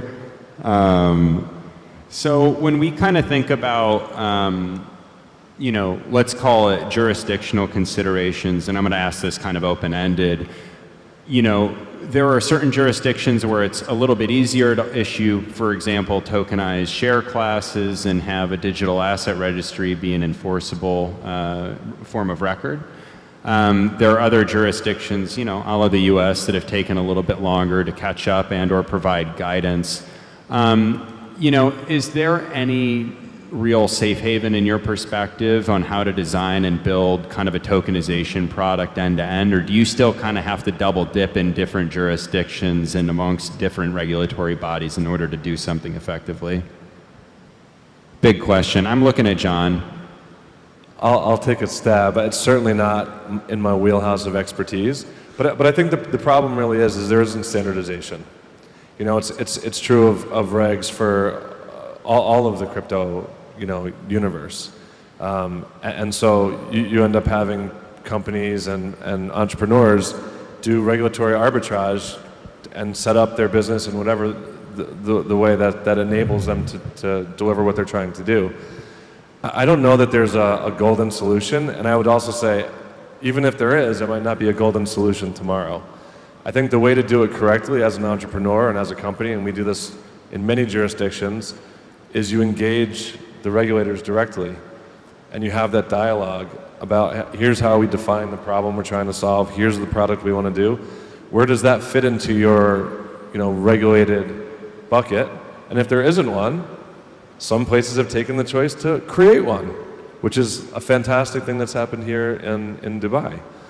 And so I think that is a good model for engaging the market. I think this is one of the most commercial places to run a business, to set up a business, and to engage the regulators who oversee what you do because they enable it. And that's a choice. And they also didn't have some of the same, I don't know, maybe overhang of decades or much longer entrenched ownership battles that are unique in different places. And so doing it fresh for a new asset class and a new set of problems and solutions seems to make sense to me. Sorry, that was a bit of a long-winded answer. No, I like it. I had a long question. Yeah, so because we have went through the process, going just now as we mentioned, to explore different jurisdiction to set up the QCD, tokenized fund. So obviously, now we know the answer because we have chosen DIFC for DFSAs for approval. So obviously, when we look at the different landscape, just now we talk about Cayman, etc., and why we end up with DIFC. Today we see the Middle East is a big advocate of tokenized. So obviously, even in Qatar, they have a digital asset lab. They even announced their digital asset framework with TSP licensing, etc. Recently, in just here, there's also now the request for the sandbox for tokenizations as well in DIFC. Now, of course, most importantly is today all the exchange are licensed here under VERA, right? So Middle East seems to be a place where a lot of actions, a lot of focus, regulatory-wise, they are very, very well ahead, well accepting the tokenization and the subsequent use case of these tokens. So it seems to be a good place for now. I mean, outside of US, Middle East seems to be a place that we are very comfortable with. No, I love that. It's my first time here, and it's obvious how accepting and open the region is to activity, seemingly so, especially on the capital formation side, which is really awesome. So I love to hear kind of the support and affirmation around the regulatory sandbox environment. I frankly feel a little bit blind up here. How much time, just for my edification, thereabouts? 5-ish minutes? Okay, perfect, thank you. So as we kind of think of wrapping up things, I'd love to maybe do a one-by-one take on, opportunities and or areas of focus for you personally in the the tokenization journey. And, we don't have to go in any particular order. I think, there are lots of things we called out in this panel, including, the notion that just because you tokenize or fractionalize something doesn't necessarily mean that there's capital sitting on the other side of it. That's an area of focus for myself, and I know for many others. But if there are things that you'd like to call out at this point around that, feel free to do so. Jerry, I thought you had a bunch of things to say today. I'll just give a few bullet points. I think number one is a standardization. I think I'm not sure if I'm hearing the answers, hearing the questions right. It's about the future. That's the opportunity, or what's missing, right? I think it's standardization of tokenized RWAs. Right now we're seeing all different tokenizations in different formats, different asset class. There is a single standard out there. I think that could be something quite as... A question on that, is that a technical standard or is that a process for tokenizing, a little bit more legal or regulatory? I think it's a bit of both. I think it's I think technical standard would definitely help, for sure, right? Just look at the ERC, how fast you can spin off a token, right, with a standard. Right? I think that's something that could be quite interesting to see if someone does it. Yeah, a little bit almost like the Basel Accord, right, where you have like, you know, this general framework for implementing different risk controls for financial institutions globally. That's very cool, and I love that because standards came up multiple times as well during this panel. Ian, do you have anything you're kind of looking at, or you mostly focus on centralized exchange activity? Yeah, I think apart from the standards, I think the reason why I totally agree with Jerry's point about standard, because at this current point, when you start to talk about tokenized RWA tokens, there are some that's 100% backed by US Treasuries. There's some, a portion with mortgages. There's some with a mixture of instruments at the back. And I think that standard has to be introduced. And because if there is no standard that's going to be introduced, the exchanges will be taking up the risk. Clients who are buying the tokens might not be able to get a full disclosure of what's behind them. And I think that standard is important. But from my perspective, I think, like I say, as a custodian, we want to have that solution that really work with the industry's leaders, the likes of the different exchanges, issuers, and be that core custodian to be able to help to custodize the RWA tokens, and then we can create more use case for users to be able to tap on more liquidity into the different exchanges so that they are able to get more use. Goes back to what Luna was saying, you know, the delta neutral strategy and getting more yield at the front from the RWA tokens. I think this is something that is an industry problem that industry leaders, we all have to come together to solve it. I'm looking forward to the further maturation of this industry, and that's crypto, and certainly RWAs is a huge part of that. Getting more access to more types of products on chain, being able to do composable things, reducing counterparty risk through using, you know, solutions like that have been presented here. I think this is what draws more institutional capital into the market and more liquidity, and then that begets more product. It's one of these things. It's like self-reinforcing cycle. If you create the right construct, you incentivize the right behavior, you incentivize more participation, and then there's more demand for new product. And so I'm very excited. Price of Bitcoin be damned, to see the real maturation of blockchain being deployed in a much more robust and much broader way. I mean, it's a simple thing that you call out, but it's pretty profound, right? An escrow account without counterparty risk. I mean, that's what a smart contract is, and that's typically where I start conversations with institutions. That's a great point.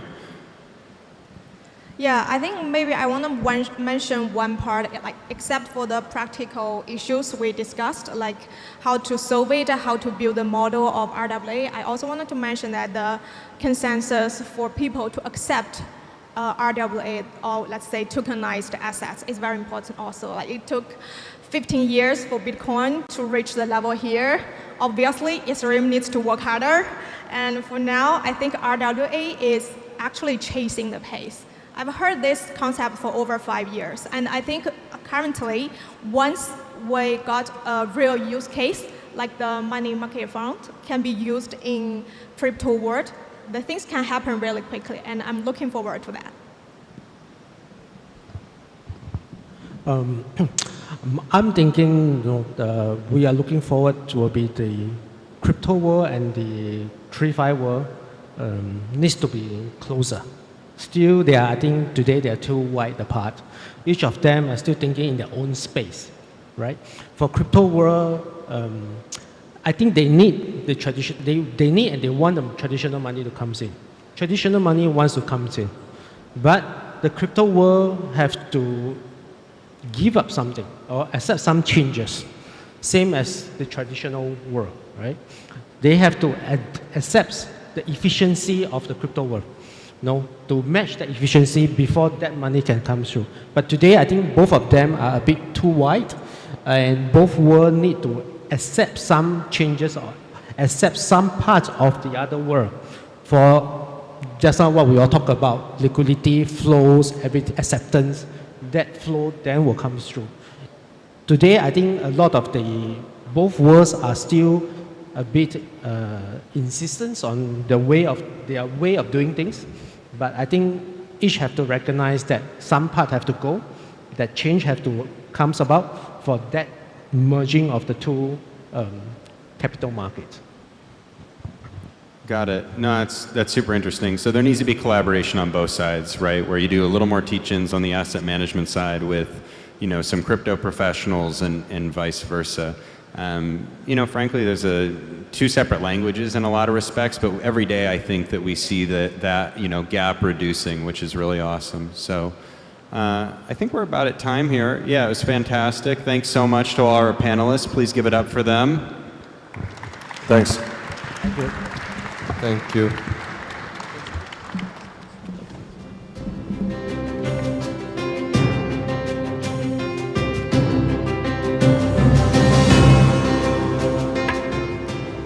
Thanks, Colin. Thanks so much. Thanks to our panelists. We are actually now moving to the second panel of this afternoon, and it's going to be the last one before you can enjoy a quick coffee break at the back of the room.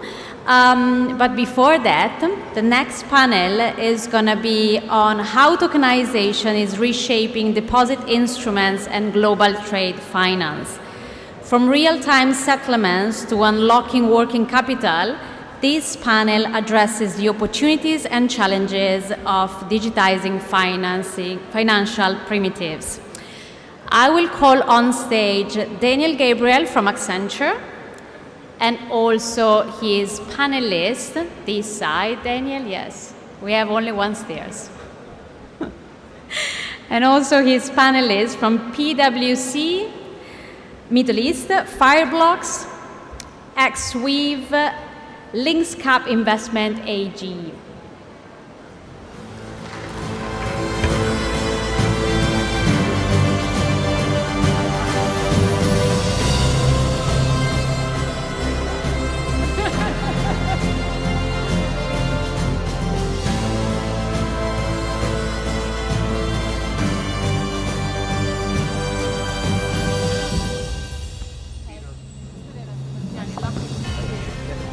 Hello everyone.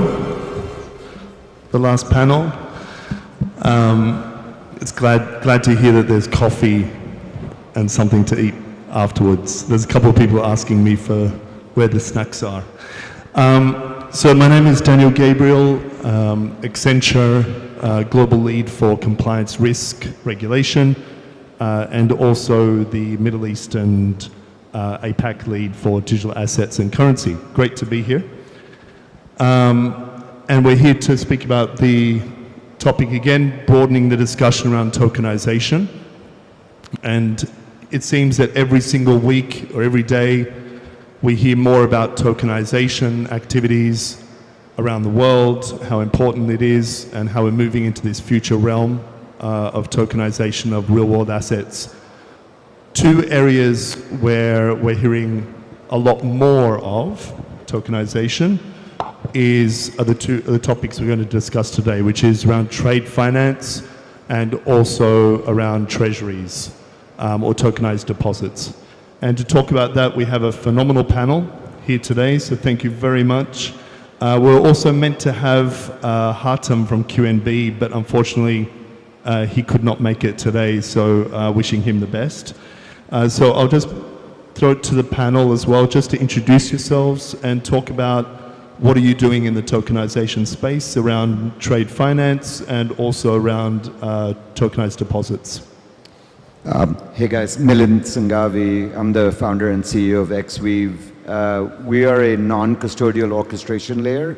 So essentially, in English, what that means is we help move fiat to fiat, and we power the fiat move by using stable coins for now and then digital assets over time. And I think the last panel talked a lot about this, right? Which is it is two different worlds.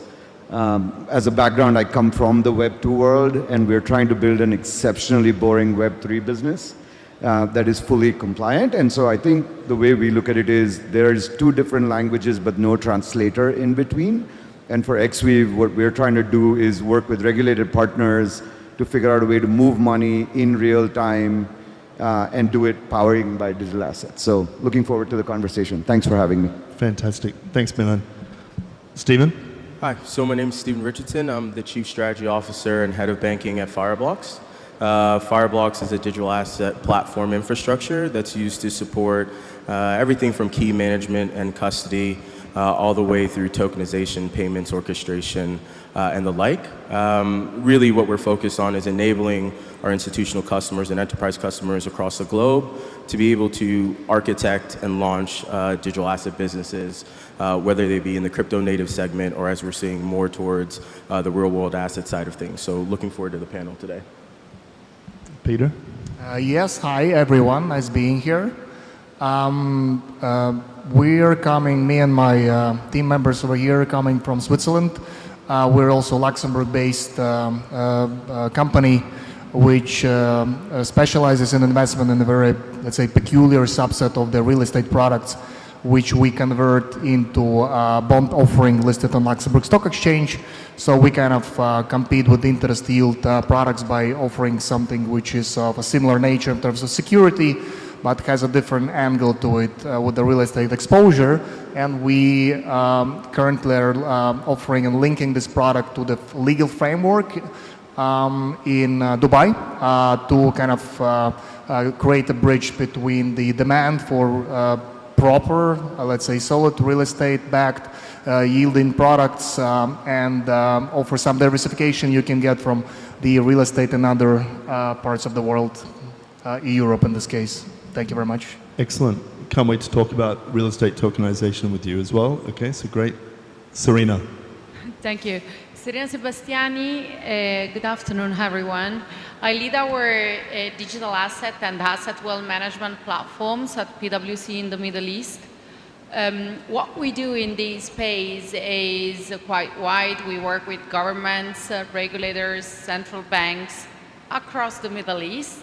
And given the experience we granted here also in other countries and in other jurisdictions that are looking at Dubai and the UAE in general as you know, a launchpad and the jurisdiction that is at the moment leading by example. We work with private companies, banks, and builders, developers, like my colleagues here today. And specifically on tokenization, we support governments and central banks and regulators in developing their policies and strategy and you know, looking ahead what they want to develop in markets and what they want to enable on the private side and the regulatory framework that comes along with it, of course. And then on the private sector side, instead, we help our clients from, I would say, from thinking to implementation, so that the strategy to experimentation and piloting and then implementing. So from the thinking process to actually taking it to practice. Excellent. Thank you so much, Serena. And it's great to have Accenture and PwC on the one stage. So I'm very happy to do that. Nice to have you here. So let me go to get into the detail of what we're seeing in the market, because I was just at a conference just before this one, and one of the leading commercial banks, one of the directors of digital assets, was talking to me about how critical it is for him and the bank here in Dubai to move very quickly around tokenizing deposits. He was saying that this is a critical move for them. They need to act quickly, and if they don't, they're going to lose ground in the market. But I want to know from all of you, what do you think? Is this something that needs to happen immediately? Is this a today issue? Or do you see this taking place over the next few years? And the reason I also ask this question is because what we're seeing from CTOs and from the C-suite is a move of their budget to AI as opposed to, you know, digital assets and currency. And I want to also hear from all of you what your experience has been around that. So Milan, can I start with you? Sure, yeah. I'll kick us off. I think, look, I don't think it's one or the other, realistically. I think the thing is, it comes down to what your view is. And if you've ever been on the other side of a correspondent banking flow that shows up 3 days later with not knowing what it's going to cost you, obviously you want to try and solve for it, right? And I think the reality is when you're a primary bank or you're a primary broker-dealer or whatever you want to call it, you built your entire P&L based on certain assumptions on how business works. And what we're finding is, in reality, the world of the Web 2 side, let's call it that, is looking at the Web 3 side saying those guys are a bunch of cowboys and cowgirls. They don't really care about regulation. They don't care about anything, KYC as an example. And the other side looks at these guys as saying, you guys are a bunch of uncles and aunties, like don't know what's going on. And the reality is it needs to be a hybrid version where there are strengths in each side. And each side needs to kind of figure out how to make money in a fully regulated world. If you're going after Web 2 flows, there's zero arbitrage capability, right? So how do you figure out the ability to take out arbitrage? And for us, we're funded by Temasek and a bunch of other big-time Web 2 VCs and Web 3 VCs. And so we're trying to figure out how to do this in a fully regulated way.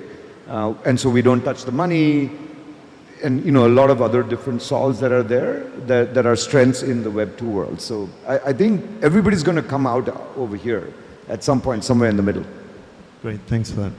Stephen, are you seeing this as a today issue? Is it like down the track? What are your clients telling you? Look, I think it is a today issue, right? I think at the end of the day, the benefit of assets being on blockchain are the ability to settle those assets also on chain. So if you don't have tokenized money, you can't settle things on chain. So what is the point of tokenizing an asset? Getting speed of movement, but not being able to settle the asset except for T+2, T+3, right? There's still inefficiency in the system as it lies.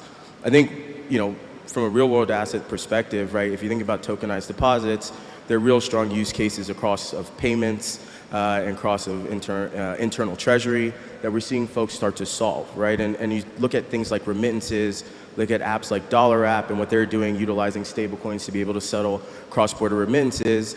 And that is a real fundamental game changer for banks that are doing that type of business.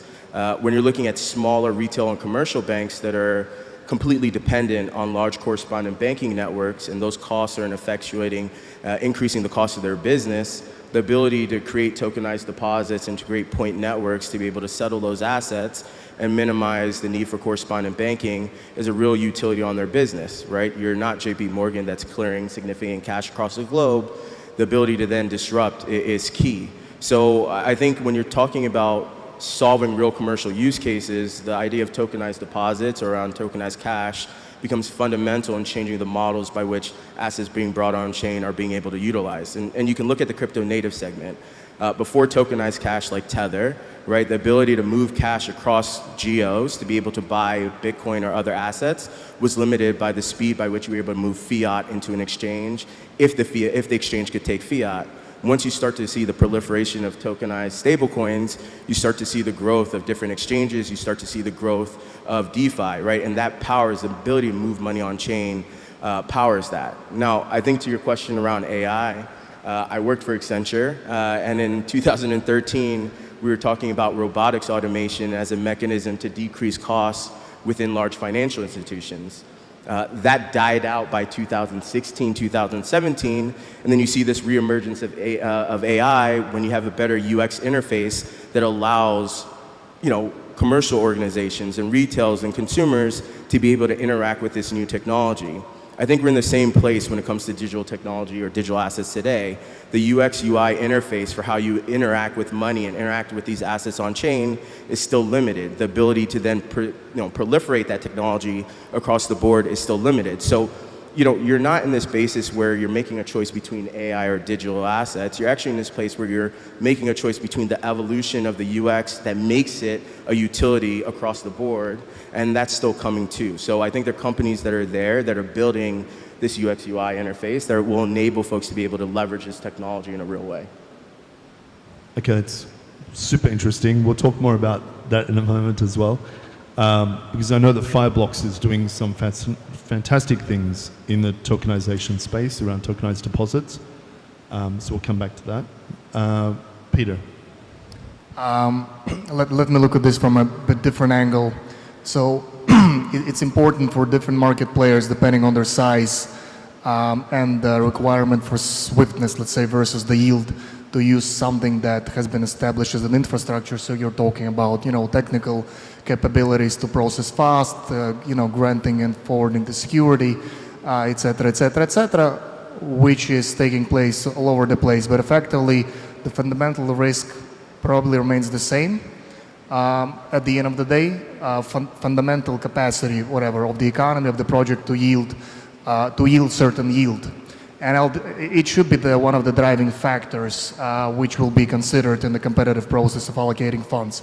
So I think the technological, let's say, angle that tokenization can give will ultimately allow to allocate capital in a very efficient way across different dimensions. And currently there are so many gatekeepers that are not letting in, let's say, providers of these great projects which does not fit the matrix, right? For different reasons. Maybe they want to keep the entry is too high because, or the players want to make like some kind of, like closed club or whatever. So there is another parallel world being built as we speak, what at the end of the day will allow from the technological perspective to place our money at a better risk-adjusted returns, just like that. And this is what we see. It's just gonna reshape the whole concept of allocation of liquidity into the very productive projects. This is what I think. Okay, great. Serena. I think my colleagues said it all, so I don't want to be redundant. Thank you, Stephen, for your perspective. Actually, it's very rounded, right? And you touched upon a number of things. So for me, I would say we are looking at finance and payments, as you said, because otherwise there can be finance if we don't actually enable payments at the same time, right? And we are in a world where finance and payments needs to be instant, needs to be programmable. The only way to make this happen is actually through tokenization. There is a reason. There is a reason why token this year is all around tokenization. There is nothing else go around, and everything is around real-world asset tokenization. So it is a need. And the need is not just tokenizing for the sake of tokenizing, for the sake of the buzzword. The need is to optimize trade finance, to reduce paperwork, to reduce cost, to reduce time, so increase time efficiency, and not to, as we used to do in Europe 10, 15 years ago, and unfortunately we still do it, and not solving existing legacy problems with new technology on top, but basically we build pyramids of legacy and legacy issues, right? We should actually rethink the entire system and build a tokenized native, right, type of finance and payments. So for me, trade finance is a huge opportunity. Trade finance, commodities, repatriation of capital, everything that for these specific regions specifically, because we obviously have, are a bit at the center of all, of Africa, of the Indian region that have these issues and these opportunities as well. So trade finance and commodities, money is of the essence. If deposit and tokenized deposits is the way we convince bank that tokenizing money is not crypto, then let's do it. Otherwise, we are tokenizing deposits. You're asking, you ask for my view. For me, it's like, I don't want to get into stable coins, so I go into tokenizing deposits so I can claim that I do something more than CBDC. Yeah, I mean, Serena, you're 100% right. I think that when we start speaking to the C-suite of large commercial banks or FMIs or whatever, it's absolutely true that a lot of them are not there yet.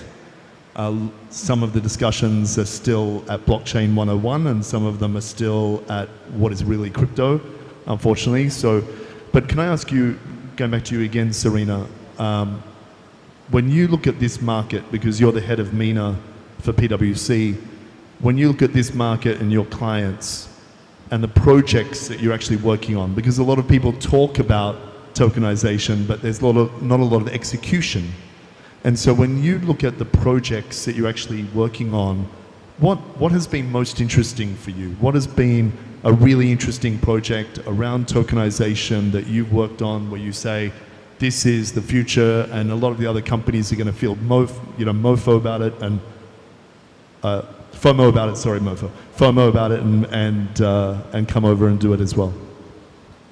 So look, as you said, different degrees of maturity and education and knowledge and risk taking, risk appetite in this space based on who you speak with. In terms of governments, I think obviously the UAE is at the forefront and really embedded in a number of brilliant initiatives in all Emirates, across every single Emirate.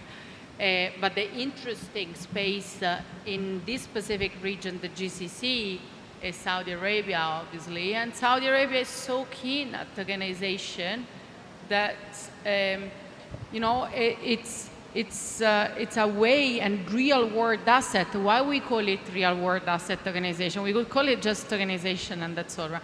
We call it real-world asset because we want to convince the regulators and the government that there is a real value, a real asset underneath this token. And there is. So, and this is, I think this is the narrative that we can hold, take together, and Saudi Arabia is very keen at tokenization. The banks are both in, some is working on it. It's not only CBDC. So that's one. And then there are a number of very interesting projects, right? I mean, I can only mention the public one, but I think the collateral tokenization. The experiment, the HOGEX is running together with Standard Chartered Bank, and it's brilliant. And DTCC, largest clearinghouse globally, coming to ADGM, doing basically the same, tokenized collateral. So this brings and bridge what we do in this space with TradeFi, and demonstrate that this is where the world is heading to. All the initiatives around real estate and DLD, there is a legal, still a legal, minor just legal a minor, issue. little just a minor minor issue. legal issue yet to be solved around, asset ownership, title deed ownership and fragmentation, but we'll be there, we'll get there. And that's the purpose of the pilot as well. So there are a number of very cool projects. If you ask me my dream project, what I would love to do, a government-wide, right? Because government-wide tokenization initiative that brings interoperability around all these projects and link the money. Again, if we don't know how to pay, we can have all the tokenized assets that we want, but we'll still be using our T+1, sometimes T+3 system. Can I just add to that? So the problem actually, right, that we're finding as somebody that's live as a startup, we've been live for a few months now, our customers are actually worried that they're going to get debanked because they use stablecoins, right? And that's a real worry where somebody that comes from the old world, like until the government start kind of creating rules that makes everything clear, people are still scared they're going to lose their licenses, they're not going to have their banks. And by the way, these are global banks, right? There's like Stanchart that talks about it a lot, but I think that's a real worry is you can tokenize it, but to get all of the flows onto it, and they're rather large flows, everybody's got to come together. The ecosystem's got to come together to solve it. on at least on payments, I can say that. So. I mean, I can't agree more with you. I mean, Serena, your idea of government moving forward and maybe taking the lead is one thing that we really are lacking. And you mentioned Saudi Arabia, but Saudi Arabia still doesn't have the regulation there that gives the confidence for the entire ecosystem to move forward. And Milind, your view around being debanked, working in playing in this space, is still not seen as being as clean and as just traditional finance is kind of seen today. And we're trying to move into that direction, aren't we? So, but let me ask you, because you just mentioned that now, one of the things that your company's focused on is around payments and moving money. And we live here in Dubai, and there is a huge necessity for remittance payments. And they cost a lot of money to make those money movements to countries like Philippines, India, Pakistan, Sri Lanka, others. What is your company doing in this space? How do you help, and how can we move that forward? Because that's a real hurdle for a lot of disadvantaged people here. Yeah, I mean, look, I think for us, we're live right now from Singapore to Philippines. We're going to launch a few markets. It's not a coincidence we're in the UAE. It's not a coincidence you're in the UAE either. This is certainly a very forward kind of regulation. We're very excited about all these local stables. There are more than 70 local stables that are going to come out over the next 12 to 18 months. We're very excited about the ability to take a local stable and move it across and create almost a clearinghouse of stable coins. But let's also say one thing, right? Right now, the hot term is stable coins. I think when Stephen and I talked the first time, stable coins were still not that hot till one company went out and bought another company in October of last year. So the reality is, it's not just a stable coin, it's about how the asset moves. And for us, the way we've built it is we're asset agnostic. As long as the regulator allows it, we should be able to move money. And we're already seeing this, right? So a large remittance player, not going to name them, between Singapore and Philippines, was taking money on the Wednesday before Easter Friday and delivering it in the Philippines on a Monday night, right? Whereas when you use real world assets, or let's call it stable coins for now, we can settle that entire thing in 2 minutes, right? End to end, bank account to bank account, take a fiat, turn it into stable, dump it across, turn it back into fiat. And that's really where we're focused. Is we think that the use case remittance is one use case. We think TradFi and Treasury is another use case. And what we want to be is an abstraction layer that kind of takes the confusion out of everything else, right? Purely as an orchestrator, we don't touch money. It's a very unique flow out there a little bit. We don't do custody. We don't believe in the custody model. There's other people that do custody really well. We think licensed parties are the licensed parties. We just want to stitch it all together. So we're building a network of networks. Yeah, that's great. I mean, there's certainly a need for it in the market. Stephen, can I ask you, Fireblocks, we talk to them all the time at Accenture, and in fact, I met your team earlier today at the other meeting, and I have many more meetings with them this week. You guys started as a custody player, and then you moved into tokenization with the acquisition of the Australian company, which I can't remember the name of now, but and you're now full service around this space. And when I was speaking to some members of your team around tokenized deposits and working with some of the local players here, do you want to give us some stories about what you're experiencing in this region around tokenized deposits, around trade finance, because you're becoming a big player with your technology? Yeah, so I think when we looked at acquiring a company called Blockfold, right, I think we were in a position where we thought there was going to be more complexity around the assets that were going to be tokenized, right? You needed to think about the bespoke nature that banks and other financial institutions wanted to have on top of the assets that they were tokenized. It wasn't as simple as a basic smart contract. There were all these legalities and risk frameworks that needed to be applied to whatever was being tokenized on chain. And so we acquired a company that could help us build that on a bespoke basis.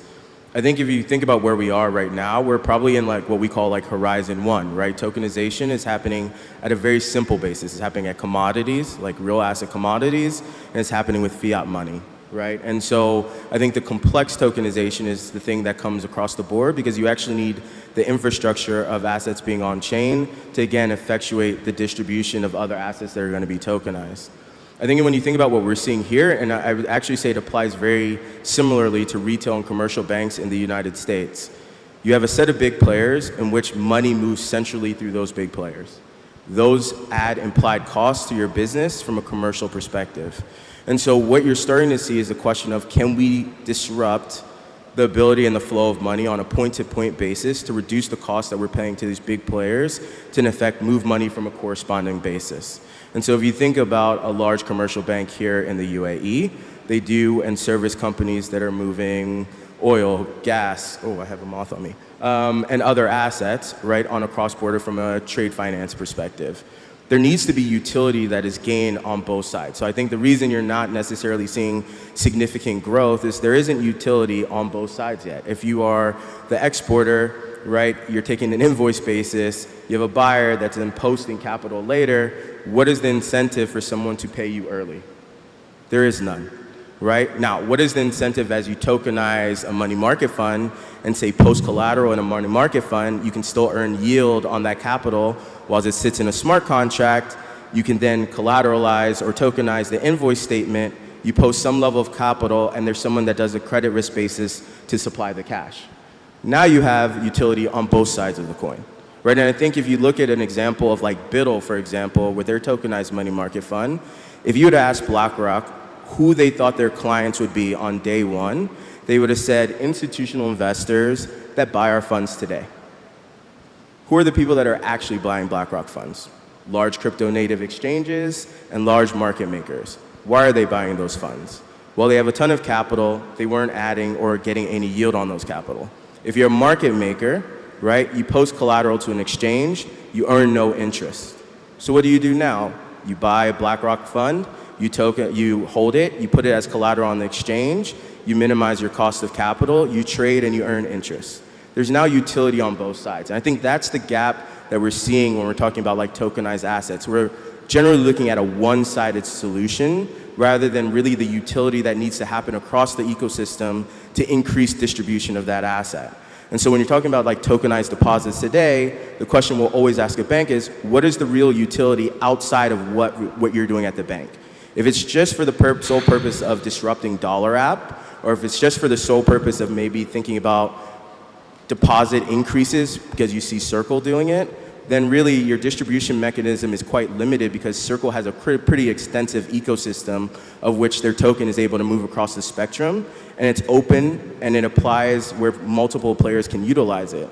So what are you going to build from a tokenized deposit perspective that enables real utility on both sides of the coin? And I think that is going to be like the really interesting part of this journey, right? Is like how folks start to change, you know, where utility comes from and how they apply that utility to both sides of the spectrum, whether it's themselves as the issuer or the different corresponding banks that they'll be interacting with to effectuate settlement on both sides. That's terrific. I mean, that's the whole idea around the business case in this space. Why should you tokenize?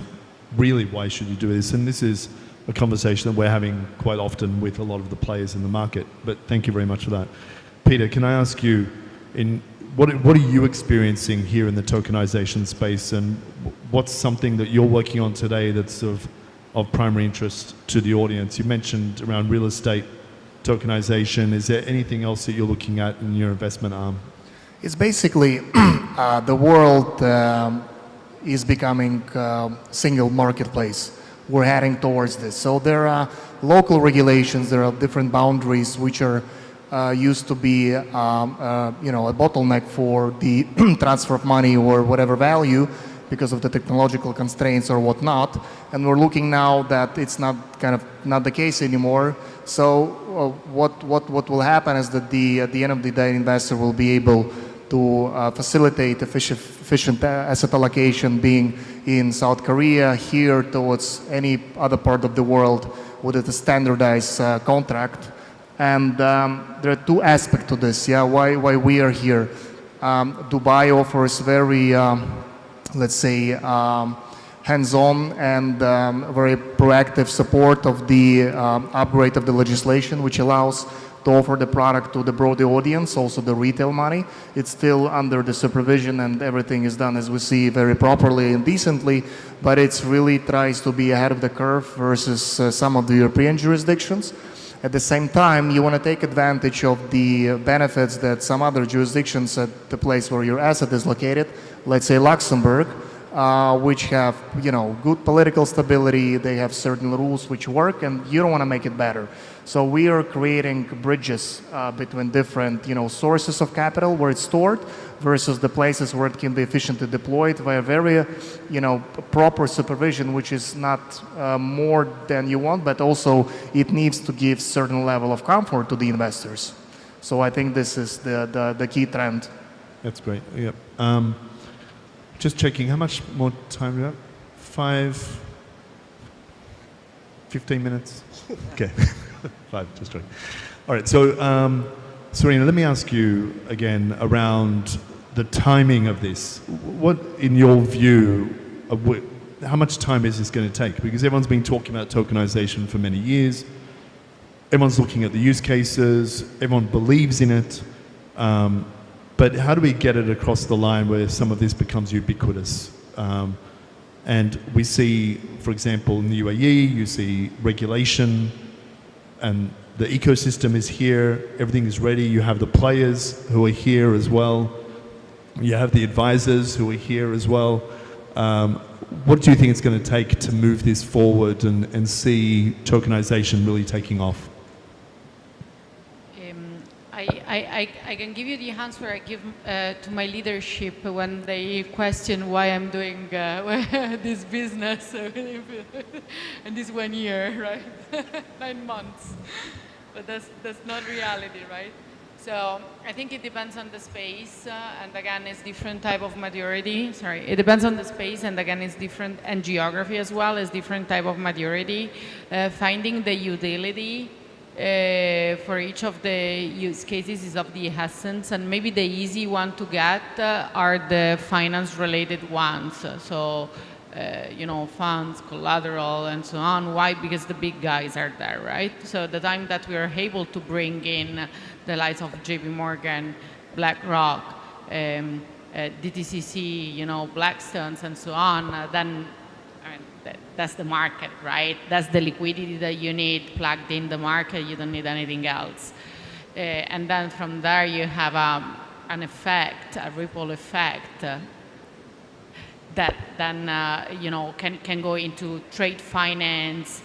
And so we do all the nice use cases that we love about SME financing, and commodities. Again, for me, commodities is one of the biggest issues, right?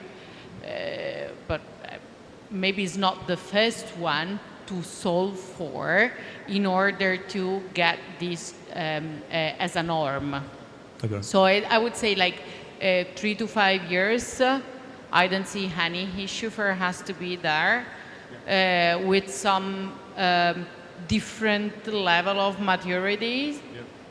So with maybe 2 to 3 poles globally, and the UAE definitely being one of them. But as you're saying, I think on a prioritized basis of the use cases. So, yeah. Stephen, you wanted to add something? I was going to say one thing. I think if you think about, I'm going to reference 2 points, right? What was the utility of ICOs in the crypto native space? The utility of ICOs in the crypto native space was that someone could launch a project and immediately get global distribution across that asset to retail consumers. Not done in the right regulatory framework, but that was the utility of what they did, right? If you think about what's happening with tokenized deposits and stablecoins, is that you're having licensing come up jurisdiction by jurisdiction, in which an issuer is able to position themselves in a jurisdiction, issue an asset on chain, and that asset is able to operate across different jurisdictions freely, right? So I'm Circle, I get licensed in the US or in Abu Dhabi, I issue an asset on chain, that asset now can flow to Japan if they're licensed, and it actually is pretty interoperable between not only these regulated ecosystems between non-regulated ecosystems, right? If you think about what is happening on the RWA side, is that if you tokenize an asset here in Dubai, the regulatory framework allows that asset to only stay statically in Dubai. It's very difficult on things like accredited investors, on a licensing perspective, to then distribute that asset across the globe. And the real utility of an RWA is the fact that it will eventually move seamlessly across the globe. So I think that harmonization from a regulatory perspective, if they're able to start to take the frameworks that we're seeing happening on tokenized money and start to apply it towards real-world assets, I think you'll start to see a fundamental shift, right? Because once that regulatory framework comes into place, you'll see innovation that's happening alongside of that much more rapidly. Now, if you start to keep assets, again, static, I think this idea of RWAs will be limited until we see that. And so I think that, to me, is the fundamental pivot point, right, for which you start to say, okay, this could be 3 to 5 years, to your point, if that regulation is not in place, or it could be 18 to 24 months if we start to see kind of this harmonization across the utility of those assets. So let me ask you then, and please anyone answer this. So with Trump coming in, with US government talking about a major shift into new regulation, do you believe that the US movement here will be that trigger that you're talking about right now, Stephen? Or, and please, anyone else, feel free to jump in as well. Is the US going to lead this change for it to become a 18 to 24 months as opposed to a 3 years to 5 years? I'll be honest. We were talking to banks in Europe, in Asia, about doing projects around tokenization.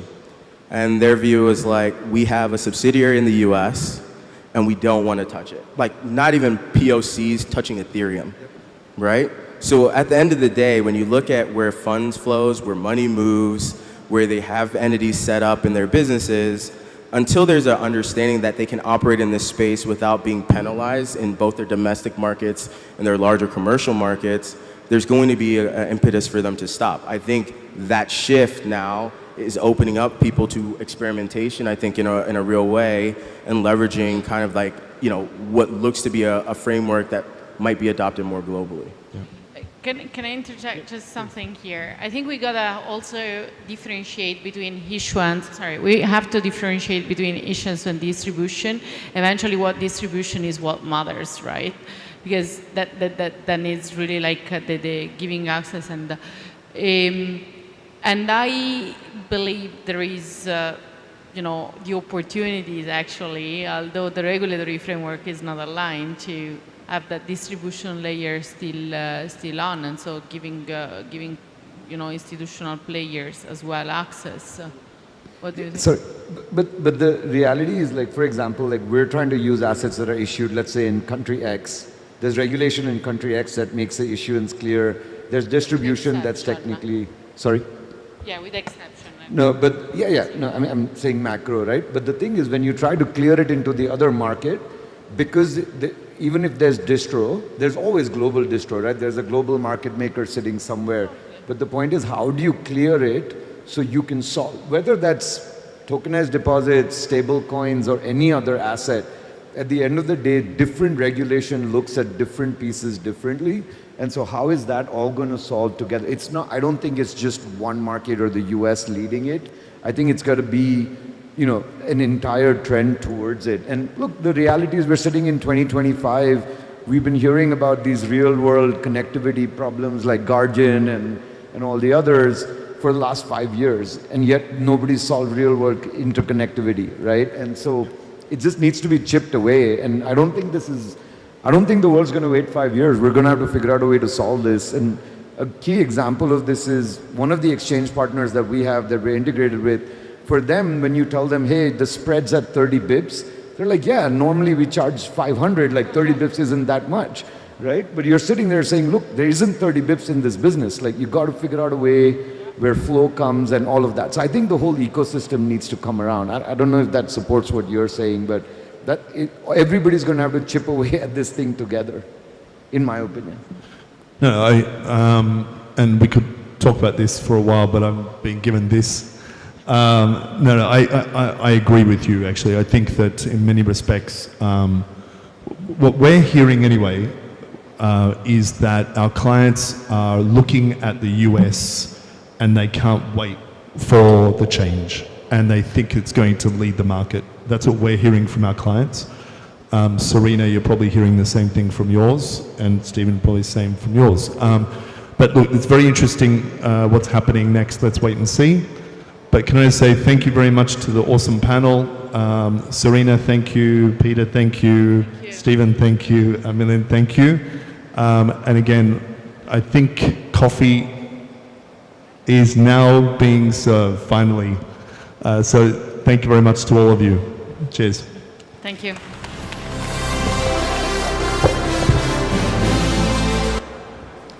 So Daniel said it all. You can find a coffee break over there, and we are going to be back in 15 minutes. Thank you.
Familiar, and I don't see you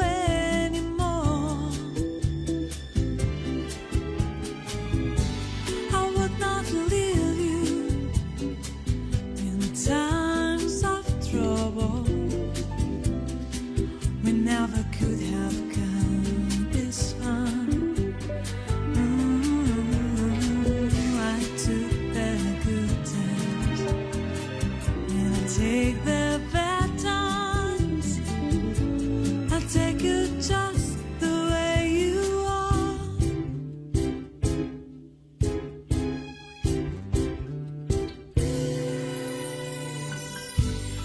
Don't go trying. There's some new fashion.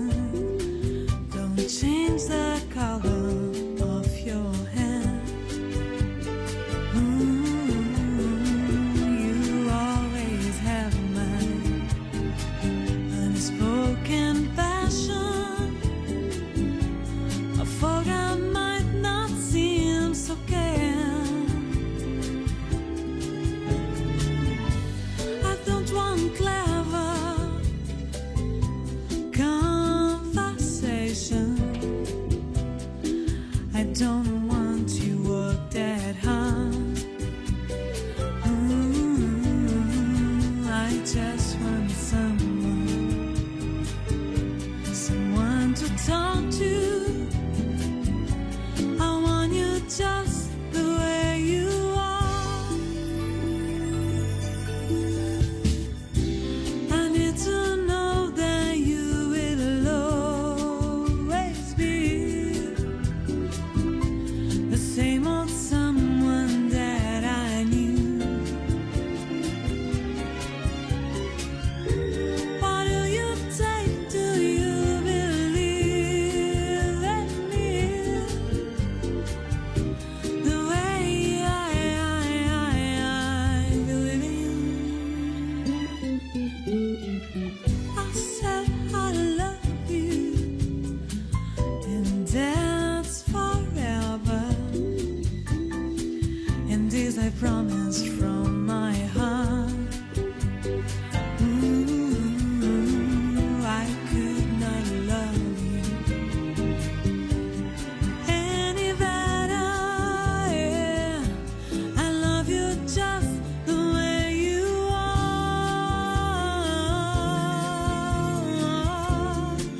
Oh,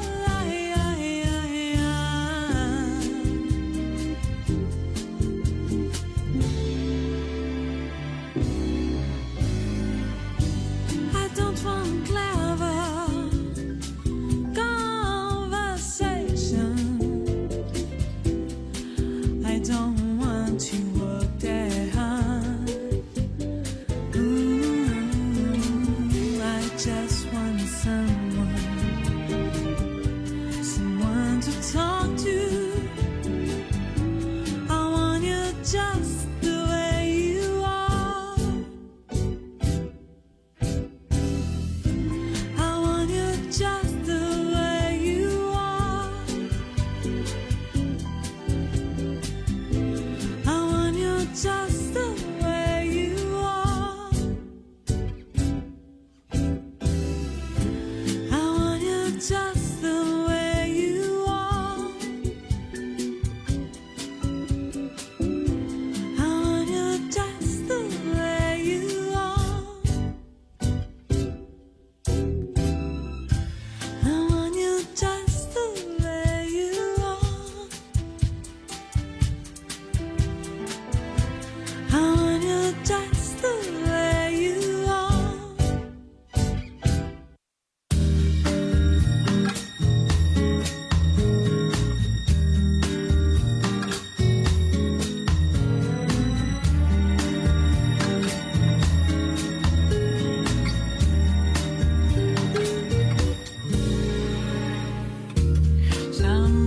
Someday, when I'm awfully low, when the world is cold, I will feel a glow just thinking of you and the way you look tonight.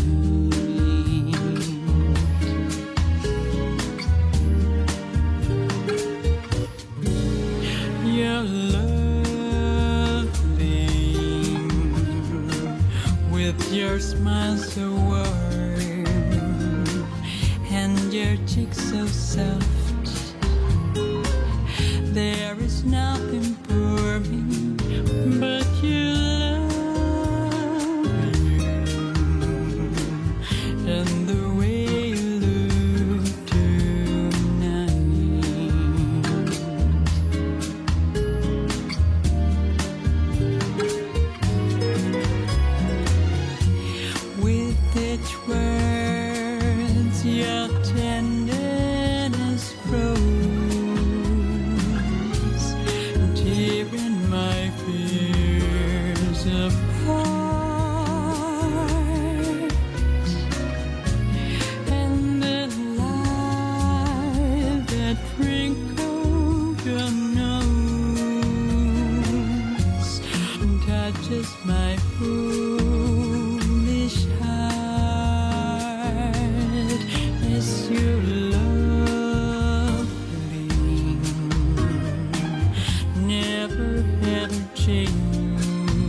give this brilliance charm.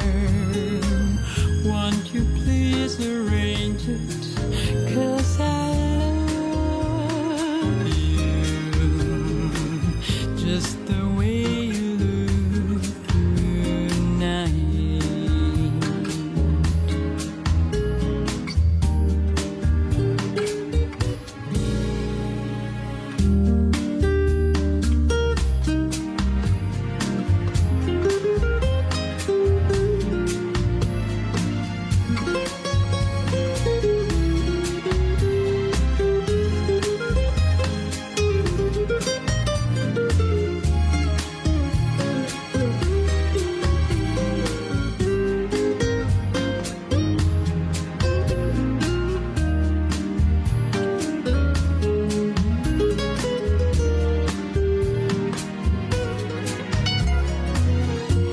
With each word, your tenderness grows, tearing my fears apart. And that light that wrinkled your nose, touching my foolish heart. You're lovely, never ever change. Give this brilliance charm. Won't you please arrange it? 'Cause I love you just the way you look tonight.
just so good to be true.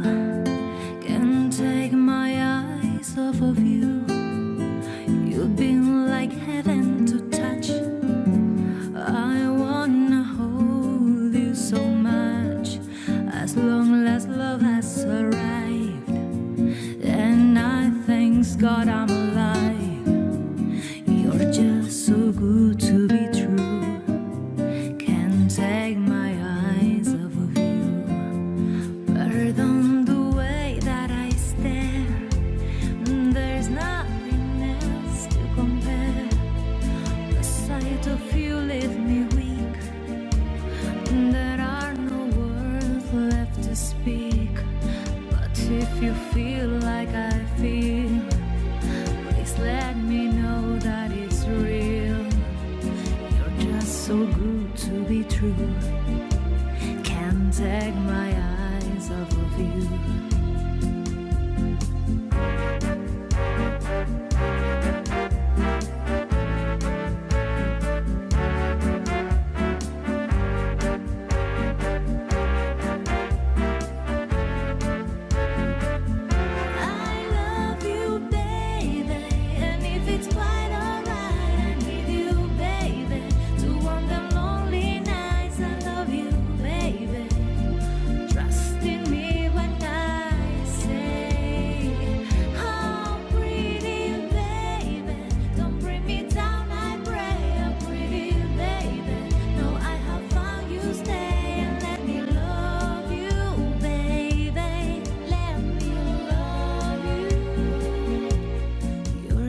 So good to be true. Can't take my eyes off of you. You've been like heaven to touch. Oh, I wanna hold you so much, as long as love has arrived. And I thank God I'm alive. You're just so good to be true. Can't take my eyes off of you.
Take a fall, take a shot.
close my eyes and the flashback starts. I'm standing there on a balcony in summer air.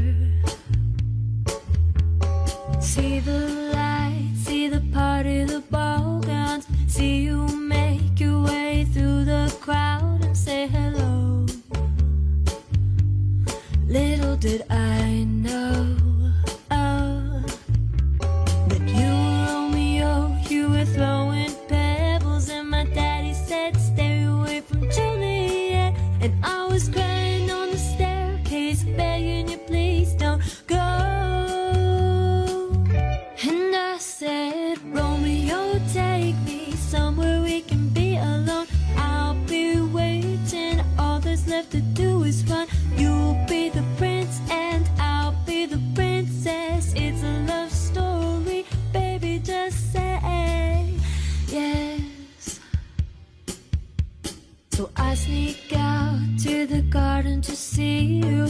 We keep quiet cause we're dead if they knew. So close your eyes, skip this town for a little while. Oh, oh, cause you were Romeo, I was the scarlet letter, and my daddy said stay away from Juliet. But you were everything to me, I was begging you please don't go. And I said, Romeo, take me somewhere we can be alone. I'll be waiting, all that's left to do is run. You'll be the prince and I'll be the princess. It's a love story, baby, just say yes. Romeo, save me, they try to tell me how to feel. This love is difficult, but it's for real. Don't be afraid, we'll make it out of this mess. It's a love story, baby, just say yes.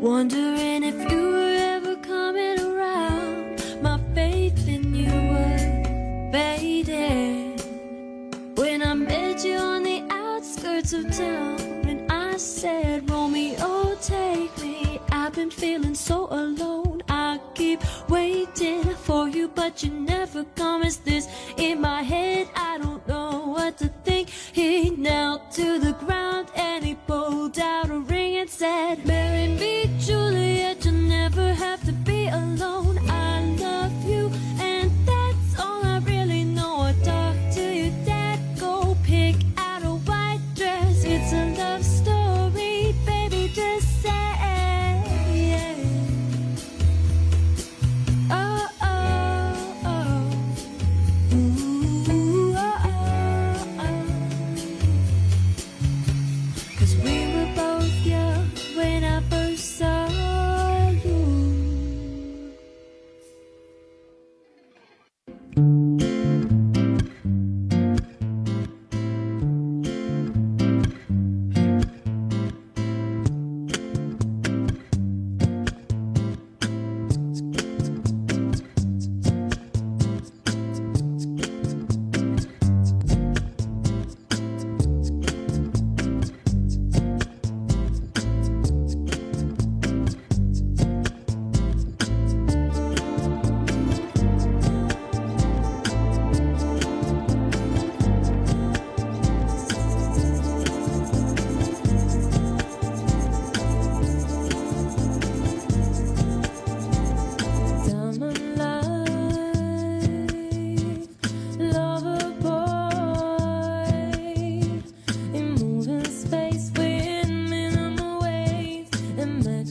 ask is a smooth operator.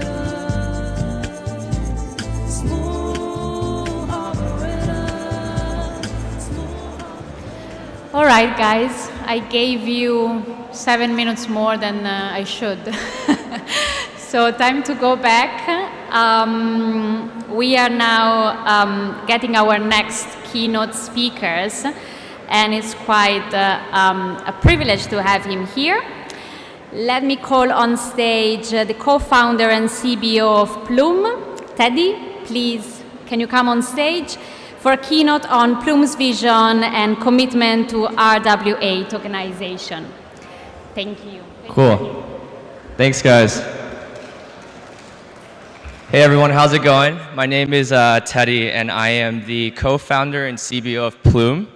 I guess just a quick background on myself. My career, I started in traditional finance, was doing investment banking, tech M&A in San Francisco. I then went down the more crypto route. In 2021, I joined Coinbase. I was on their corp dev and ventures team, so was in charge of early stage investing and acquisitions that were more strategic to the business. I then went even deeper into crypto, joined a DeFi protocol in 2022, 2023, and then afterwards I joined Binance, specifically for BNB chain, where I was on the ecosystem BD team. And when I was looking to onboard a bunch of different projects, there were DeFi projects, SocialFi, GameFi. CZ at the time really wanted to tap into the RWA space. So I spoke with a lot of different RWA projects, and I realized that there was a disconnect. A lot of these founders, they're very TradFi and very talented in nature, but at the end of the day, you're actually building on crypto rails. Excuse me, building on crypto rails. So there were a lot of issues they had with distribution, with infrastructure as well. They always asked if we can help them find demand on the buy side, and unfortunately, when you're working at a general purpose blockchain, you don't have all the resources to do that. So kind of coming out of that experience, I met up with my co-founders, Chris and Eugene. I think they should be on the way here. And we started Plume, end of 2023, beginning of 2024. And on a very high level, what we're building is a permissionless blockchain that's focused on real-world assets. And I think what we do differently is, we really do focus on more on-chain use cases, and the way we do that is by plugging to the DeFi element of the crypto ecosystem. So on a very high level, I know I don't have much time, but on a very high level, what we're focused on is probably 3 core things. The first thing is infrastructure and technology. At Plume, we've built a lot of different products to bring anything on-chain, whether it's more esoteric data sets for people to build synthetics around RWA markets, or to bring on any type of physical asset on chain. And I think what we've seen over the last year and a half is, the main question we get is, once these assets are on chain, how do you actually get them distributed to the hands of the right investors? So what our team has done a lot in the past for our builders is actually build out these different distribution channels. So on one hand, we have a go-to-market team that's focused on building the brand, building the narrative for these different protocols. We help a lot on the ecosystem side. But on the other hand, we have a strategic partnerships team that's working on bringing the demand side to RWAs on Plume. I think, traditionally in RWAs, a lot of folks, they kind of just think that if you tokenize any asset and put it on chain, there'll be buyers. But it's never really happened that way. What you really need to do is build a story, build a narrative, and have the right tooling to have these folks come on chain with liquidity. So what we've done is worked with great partners on the exchange side, like Mercado Bitcoin, OKX, Binance. We work with different custodians like Anchorage and Kobo. One of our main investors, Galaxy Digital, they're moving some liquidity on chain, and we work with different trading communities in different parts of the world that I think would be harder to tap into if we weren't a chain only focused on RWAs. So to give you guys an example, with some of our exchange partners, what we're doing is actually creating a new section in their earn piece of their technology, whether it's on the CFI or DeFi side, so that users can go in and instead of just depositing stablecoins into a DeFi protocol, for example, you can deposit stablecoins into our RWA assets that we have on chain, whether they're institutional or more esoteric. I'll get into that in a bit. But that's the second piece. I think the distribution piece is pretty important. And I think the last piece of what we're really focused on is composability.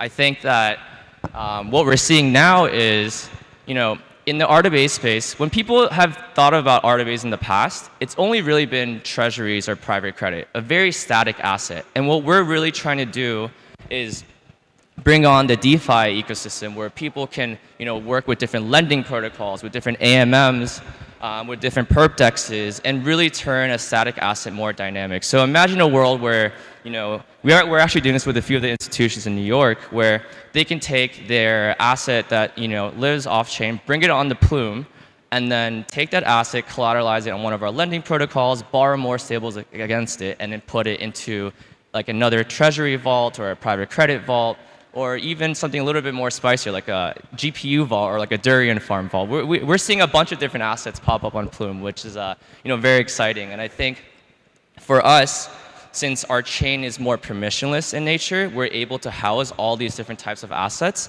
But at the same time, since we have an opt-in compliance modular architecture, we can turn on the KYC, AML, on and off ramping, any of the compliance needs that the more institutional type folks would need, like our partners here. So that's essentially like the high level on what we're building. When we started the company a year and a half ago, we've raised around $30 million from a lot of great folks like Galaxy Digital, Binance Labs, Apollo Global, Han Ventures, very institutional type folks. And then we have folks more on the crypto side, like I mentioned, like Binance. And then we have folks out in Asia as well, like Hashkey and Superscript.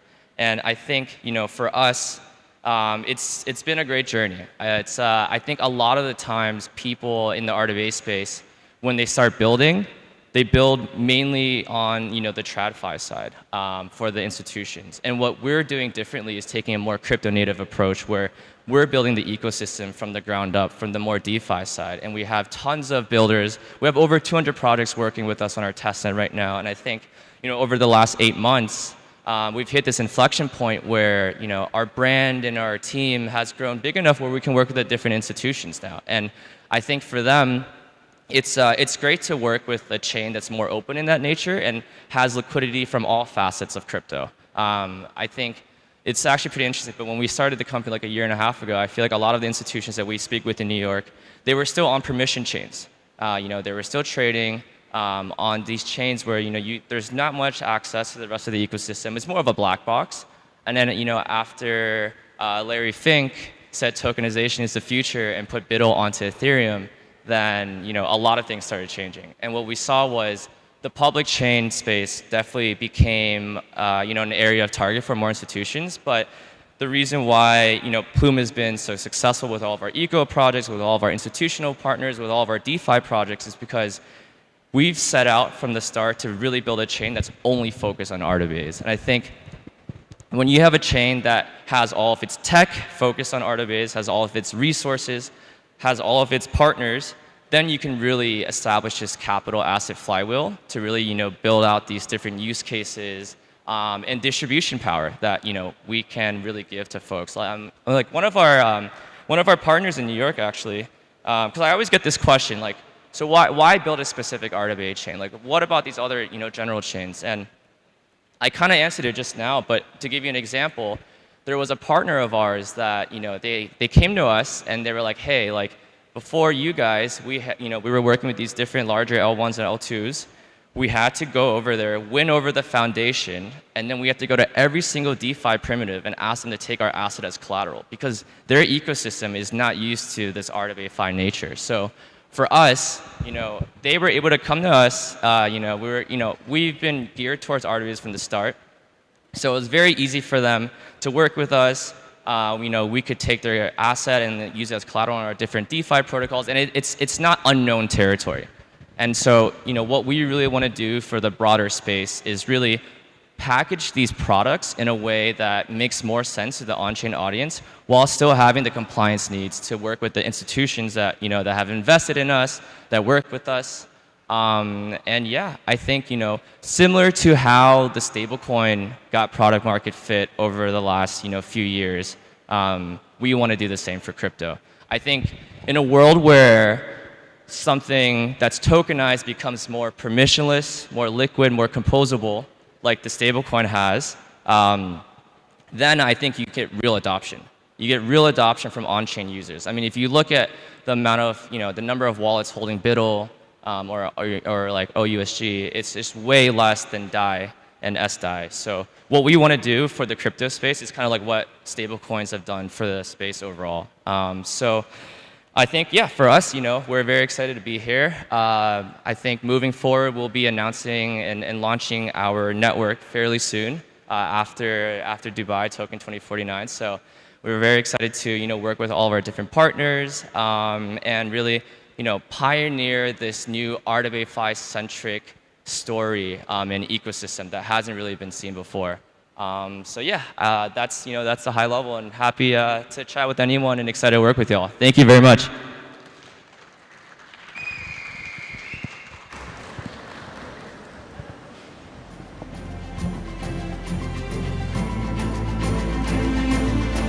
Thank you, Teddy. Thank you so much. We have other two panels for today before closing this amazing afternoon. And our third panel brings the coverage of stablecoins, payment, and treasury operation into focus as institutions seek yield-generating and stable on-chain asset. RWAs are fast becoming the essential layer. So you see quite a lot of chairs and quite a lot of panelists, but I'm gonna call first the moderator of this panel, Olivier Behet from Standard Chartered Ventures. Olivier, are you here? Perfect. This side. It's always the same side, guys. And then also we welcome all the other speakers from OKX, Amber Group, Pharos, Alchemy Pay, and OSL.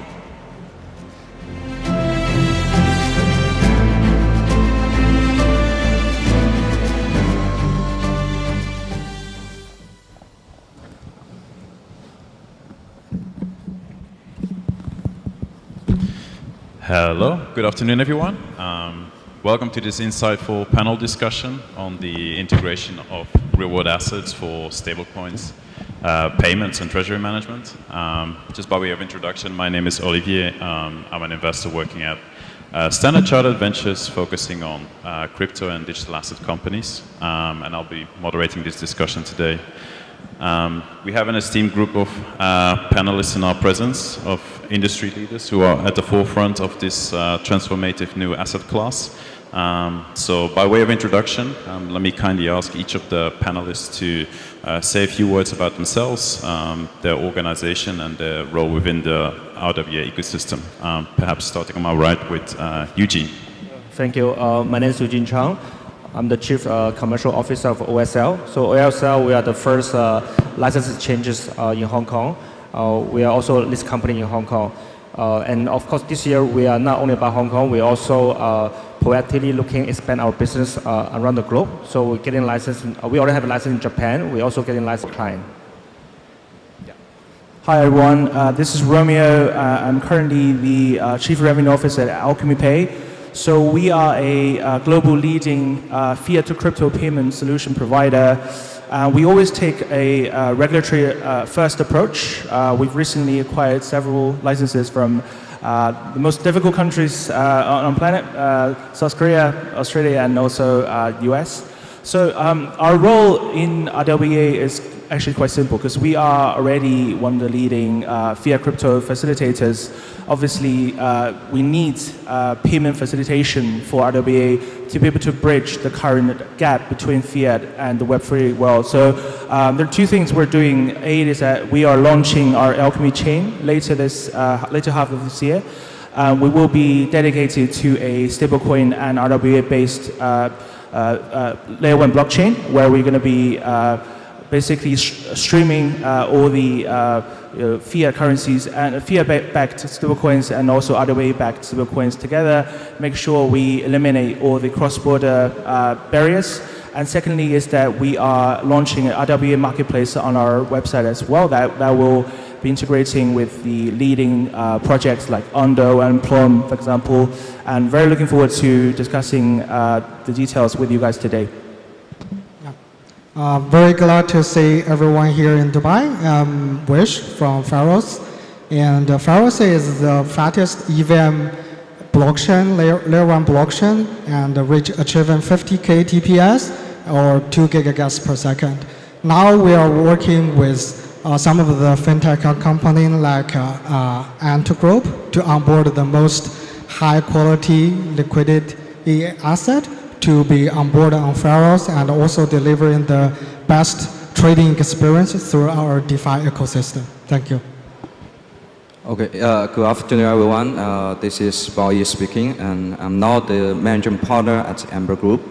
Amber Group serves as a critical bridge between the traditional financial system and also the blockchain-based innovation. Well, Amber Premium, a prominent subsidiary and Amber Group, is a newly Nasdaq-listed company in last month, which is laser focusing on providing institutional financial service and solutions to our target clients. Within the real-world assets ecosystem, Amber Group plays quite a strategic role. We are exploring different ways, not only to support the tokenization itself, but also thinking to integrate the real-world assets into our investment product strategies and to fulfill the increasing demands from our institutional and private wealth investors, also to make the real-world assets more accessible and operational for our clients to enjoy the future benefits. Thank you. Hi, I'm Lennox. I'm Global CC of OKX. OKX is a major exchange with 7,000 people. We are regulated in major jurisdictions, Singapore, MENA region, Dubai, and Europe and US, and lots of other jurisdictions as well. We have 3 major business here: exchange business, the wallet business, and our payment business. Okay, great. Well, thank you all for the introductions. With such a wealth of expertise on the panel, I think we are set for a compelling discussion. Perhaps as a first topic to kick it off, and maybe Romeo, you can have a first stab at this, as you know, you've been working very closely with traditional stablecoins already. How do you see RWA-backed stablecoins, how they differ from, let's say, traditional fiat-backed stablecoins or even some of the more exotic algorithmic stablecoins in terms of transparency, resilience, scalability, and also how do you as a platform plan to leverage those and integrate them in some of the solutions that you offer to your customers? Yeah, I mean, first of all, very obviously is that the intrinsic advantage of the RWA-backed stablecoin is that it is fairly transparent compared to the traditional fiat-backed ones. Because I think the traditional ones, you largely rely on the issuer's audit reports, which sometimes can actually happening with problems. But with RWA-backed stablecoin, for example, you can see the on-chain analysis, like proof of reserve, that Chainlink did for a lot of projects, for example. And there's, for example, Pax Gold and Tether Gold, where you can actually see the reserve of the gold physical reserve record in London, somewhere under kind of a crypt. So I think that's definitely one of the advantages of the RWA-backed stablecoins. Second is scalability. I think it also offers this diversified choices for investors and adopters when it comes to RWA-backed stablecoins, because you can think of all kinds of asset classes, right? T-bills, credits, real estate, art, even. So I think it definitely make the pool of like products more interesting, attractive. Yeah, I would just leave it to my panelists to finish it. Yeah, interesting. Lennox, perhaps, working at an exchange, OKX, where, historically, the bulk of liquidity has always been concentrated around stable coins like USDT and USDC. Do you see a future where potentially there's a divergence from that and you see more adoption and more liquidity being created around RWA stablecoins? Yeah, funny story. So, I think the beginning of stablecoin is Tether, right? It's meant to be solving crypto back in the day that's without any banking support. So it's gradually adopted and gradually become the biggest stablecoin ever. And the main use case is still trading. As in today, trading as a denominated tradable currency is still the main use case of stablecoin. People are starting to talk about expanding to the other utility, including staking DeFi or payment as a collateral. But I think trading is still a dominant use cases. But what I foresee is going to be, there will be a lot more stablecoin, probably also denominated in US dollar, rather than RWA backed or different kind of mechanism. But the promising is also stable. It's one-to-one backed by US dollar. And at the same time, an exchange operator, we need to support all of this. No matter how you deploy in different changes. And we also need to strike a balance between a fragmentation of the liquidity and the wallet balance. So exchange is going to evolve into, we're going to provide a solution called a synthetic stablecoin denominated in US dollar, and everyone is trading a regulated stablecoin and denominated stablecoin, but also trading the same currency. I think that exchange needs to evolve and adapt to the changes as well. Yeah, I agree with that. Maybe Yi, you can touch upon this. How can we potentially move, liquidity from, stablecoins like USDT to a regulated stablecoin like RWA? What sort of things would incentivize this and, bring market makers, like Amber, to bring more liquidity to those types of trading pairs? Yeah, so I think it's more about how to make the real world assets backed stablecoin more accessible and to the institutional players. And from our standpoint, we think the benefits perspective for the institutional clients, definitely the RWA backed stablecoins will offer maybe a better yield for their idle assets, and also I think a more faster settlement cycle together with maybe a friendly, compliance-friendly approach to this kind of digital assets. And also at the same time, we also serve the high net worth individuals. And for high net worth individuals, we can provide another, stable payment options for them to choose. And also, I think it's well helping them to gain the institutional grade yield without or with minimum traditional barrier. Okay. I suppose aside from trading, we also have to think about some of the other use cases of RWA stablecoins. So perhaps also how they could integrate with, payment systems or treasury workflows. As institutional interest in this space grows, and we think about other use cases, how do you think platforms and what type of platforms could also be integrating these types of RWA-backed stablecoins? Maybe starting with you, Eugene. Yeah, thanks. So actually, we face this kind of client demand every day. Basically, this day we actually have a lot of clients using stablecoin as the settlement tools, right? And I think we all know, right? But traditional, you want to send money from the, let's say Dubai to Hong Kong, you would take like 3 days, 10% cost from the bank.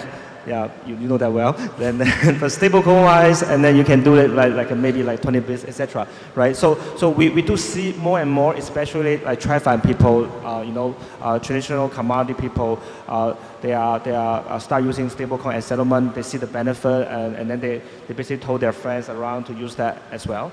I think the RWA is, I mean, let's say today we are working on the RWA project. Is like like the QCD is a money market fund as the underlying asset. I think we try to solve one problem is like the client doesn't have to choose either I want a liquidity or I want a yield. Right, I think that's the problem we try to solve right now, right? Because otherwise, now today you want liquidity, you have to convert into the stable coin like Tether or USDC. They pay you nothing, right? But then if you want to earn a yield, then you have to go to the money market fund, and then the traditional money market fund, it will take you at least T+3, and then also like a 1% redemption cost, right? So nobody gonna do like daily swap between the stable coin versus the traditional money market fund. So I guess that's one of the biggest problem or the immediate problem we try to solve, especially as a licensed platform in Hong Kong. So we already working with this one money market fund, with the AMC, the China Asset Management Company, and of course we are very open to work with like QCD and other money market fund. I think the really the value we want to add here is like the client, they will enjoy the liquidity, but at the same time they can also get the yield they can earn. Okay, interesting. I always wonder sort of more big picture. Let's say if we start using tokenized money market funds or any type of sort of yield-bearing instrument, for trading, payments, settlement, what would we still use fiat currency for? Fiat currency for? Yeah, do you see potentially sort of these RWA-backed stablecoins replacing fiat currency altogether as their use case sort of diminishes? I mean, I won't say that won't be the case. I mean, one example is like, I think we travel these days, right? I mean, there's a lot of countries, let's say when I traveled before, usually you will go to ATM machine to get some notes, right? Actually, this day you go to Dubai, Japan, even China, I never need to withdraw money from the ATM machine, right? I just use my credit card. Now it's like just Apple Pay. Although I know they charge me, but for the convenience, I just, I pay the fee, right? I potentially, right, can be something like that. The money, instead of like, I mean, of course, it's still, I think it's not like you don't have a fiat money, right? It's just about where's the money sitting at. The money sitting at the bank, or the money sitting on the chain. Yeah, interesting. Wish, you are obviously building a high-performance blockchain over at Pharos. Do you see your biggest opportunity also in RWA, or do you see it elsewhere? You talk about bridging TradFi to DeFi. How exactly do you see that? Like, how do you see your go-to-market? Where do you see the most demand for your platform? Yeah, so firstly, we're more focused on the RWA and also the DeFi protocols around RWA, because we see that currently in the Web3 market, the asset like RWA is desperately needed, because most of the Web3 asset are crypto asset that with very high variation in the price, and the rest of it is probably are stablecoin like USDT or USDT. They didn't generate yield. So we are trying to build a RWA portfolio on Pharos that could, it's a combination of different kinds of the RWA money market fund, or it's a private credit, or it's like some industry credit loan, then industry physical asset, like renewable energy asset. It's a combination of them that could balance the yield, the safety, and also the life cycle, the liquidity of those assets to deliver that.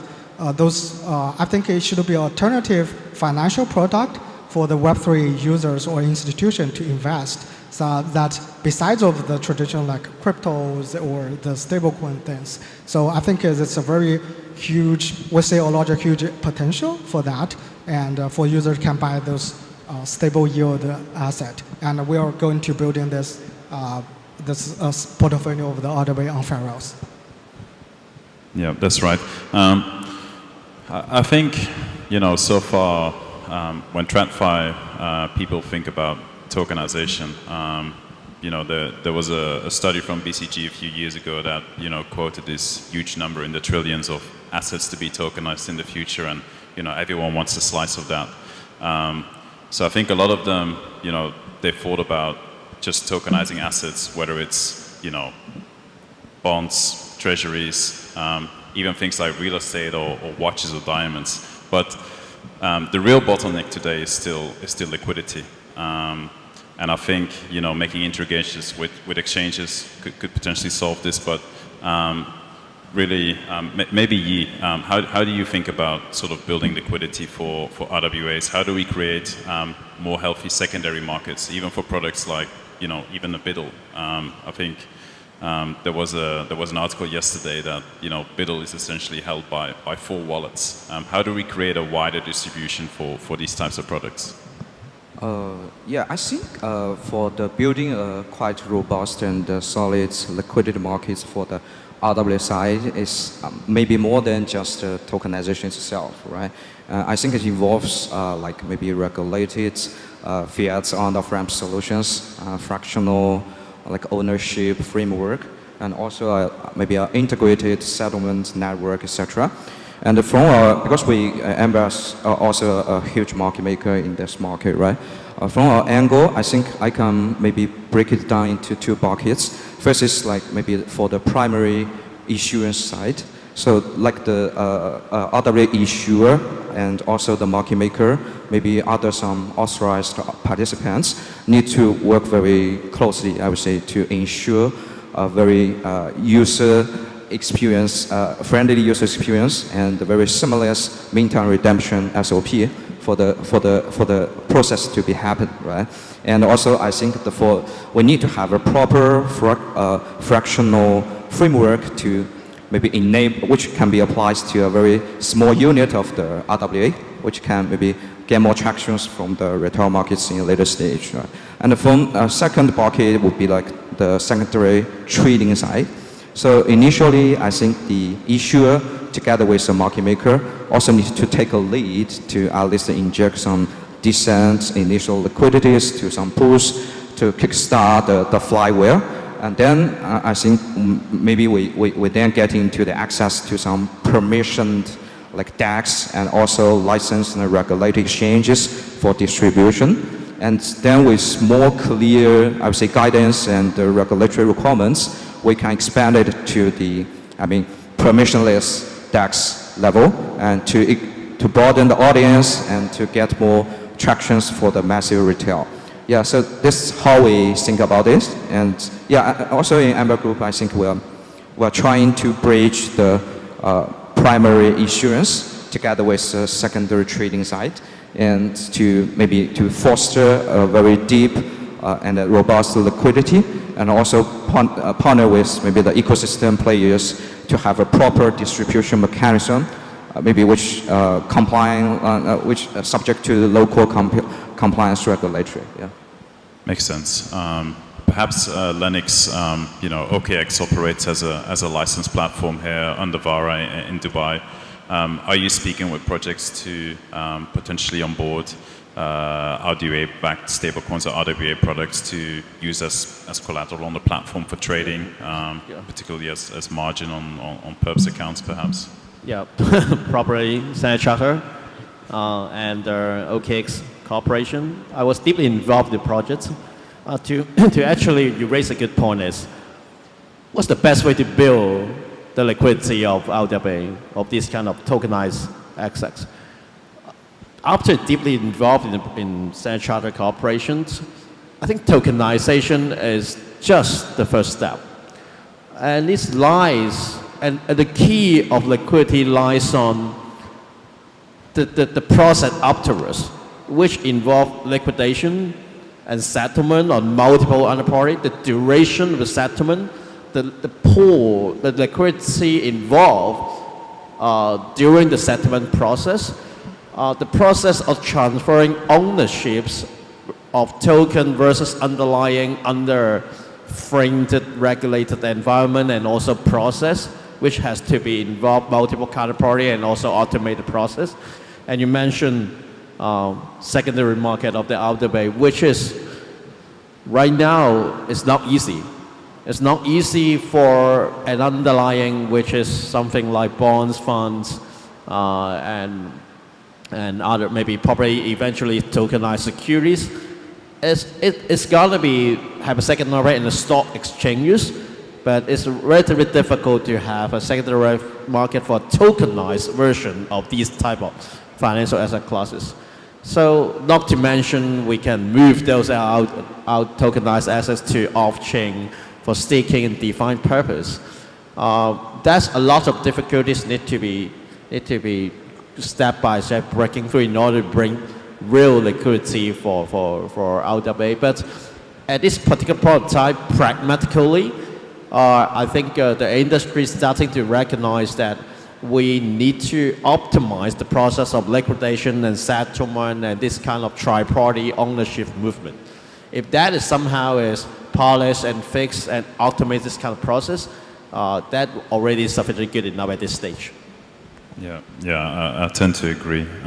You touched upon the securities aspects of these instruments as well, which I think nicely leads us on to regulation. Maybe, Romeo, as a global business essentially, what sort of legal or compliance hurdles do you see to the adoption of these types of assets? Yeah, I think regulation is equally important to both payment providers and institutions, exchanges, for example. For us, I think one of the challenging areas would be Europe. I'm based in London. I know that Europe has been a little bit falling behind in terms of embracing the innovative technology of Web3 and RWA. So at the moment, we're actually in the process of applying MiCA license, which I'm sure like OKX has already secured it, and many other tier 1, tier 2 exchanges are in the process of getting it. But I think in terms of their requirement on RWA and stablecoins, I think taking MiCA as example, they've categorized actually 2 different subcategories for these type of assets. A is, I think, asset referenced tokens, ARTs. That's basically referencing to the RWA-backed stablecoins, which has a different set of rules and regulations to abide by. They also have the electronic money tokens. That's basically the fiat-backed stablecoins, which we have to show the proof of reserve and all that. So I think more and more regulatory bodies are already taking a kind of active approach towards regulating RWA and stablecoins and embracing it into the current payment and finance system. But I'm sure that probably in Dubai and Singapore and Hong Kong, we will have probably a quicker and more kind of a friendly approach towards RWA and stablecoins. Yeah, I believe so. Eugene, at OSL, you guys have obviously also been working on initiatives in Hong Kong on the stablecoin side. So any stories that you would like to share on some of the hurdles that you've encountered there in terms of regs and compliance? So I think Hong Kong regulators, which are SFC and also the Hong Kong MA, have been very proactively basically support the digital asset in the cities, right? We have a license program, and then there's a multiple ensemble project that involve stablecoin. So there is already official announced that there will be a stablecoin legislations supposed to go through in the next few months. At least, like, pretty sure it's like they say it's going to be before this year, 2025. So as exchanges, we've been collaborating very closely with different parties, that including security broker, funds, technology provider on this topic. Speaking about the challenge, right? I think so. Like before I joined OSL, I was also like a global crypto exchanges. Like okay, yes, I was in Bybit. So when in the Bybit time, when we come up with the new products, right, we just talk to the key client, and then understand their need, and then they deliver the products, and then we're going to worry about the regulation, other things later, right? I think, but of course, this is more institution-grade kind of products, so we're basically getting a lot of people in the room, right? Probably like 5 people from bank, 5 people from institution, and then we have to talk about different problems. There are a number of problems to be resolved, right? Because a lot of things that we want to do may be a conflict with the existing rules and laws, under the Hong Kong financial regulation regime. And also, in addition to that, I think that's one thing, basically legal clarity. Another thing is, I would say, tax. Right, taxations. So there's a lot of things we've been involved with the RWA, let's say, money market fund in Hong Kong.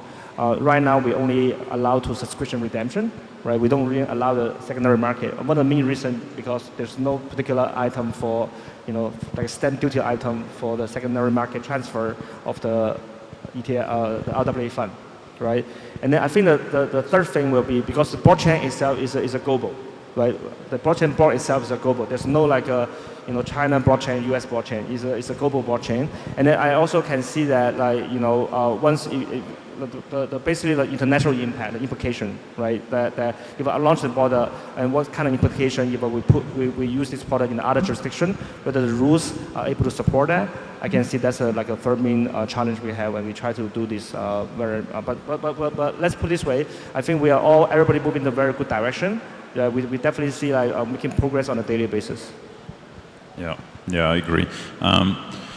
You touched upon sort of blockchains are essentially a global platform, which I think if you look at something like Ethereum, which has a distributed developer community, it's easy to argue. But maybe as a question to you, which where you have a dedicated team working on a specific blockchain platform. Might not be the right question for a CTO, but do you worry about regulations or regulators knocking at your door, to ask questions about, what you're doing, particularly if you are, let's say, tokenizing securities on your blockchain?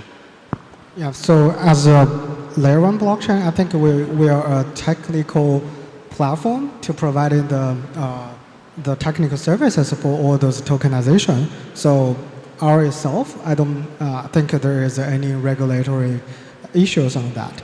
But if it goes to the tokenization itself, I think currently it's quite clear that the issuance of this token or the premium market, there is a quite clear regulatory requirement. For example, KYC, you have to be a qualified investor and those kind of things. But currently not quite clear is actually on the secondary market.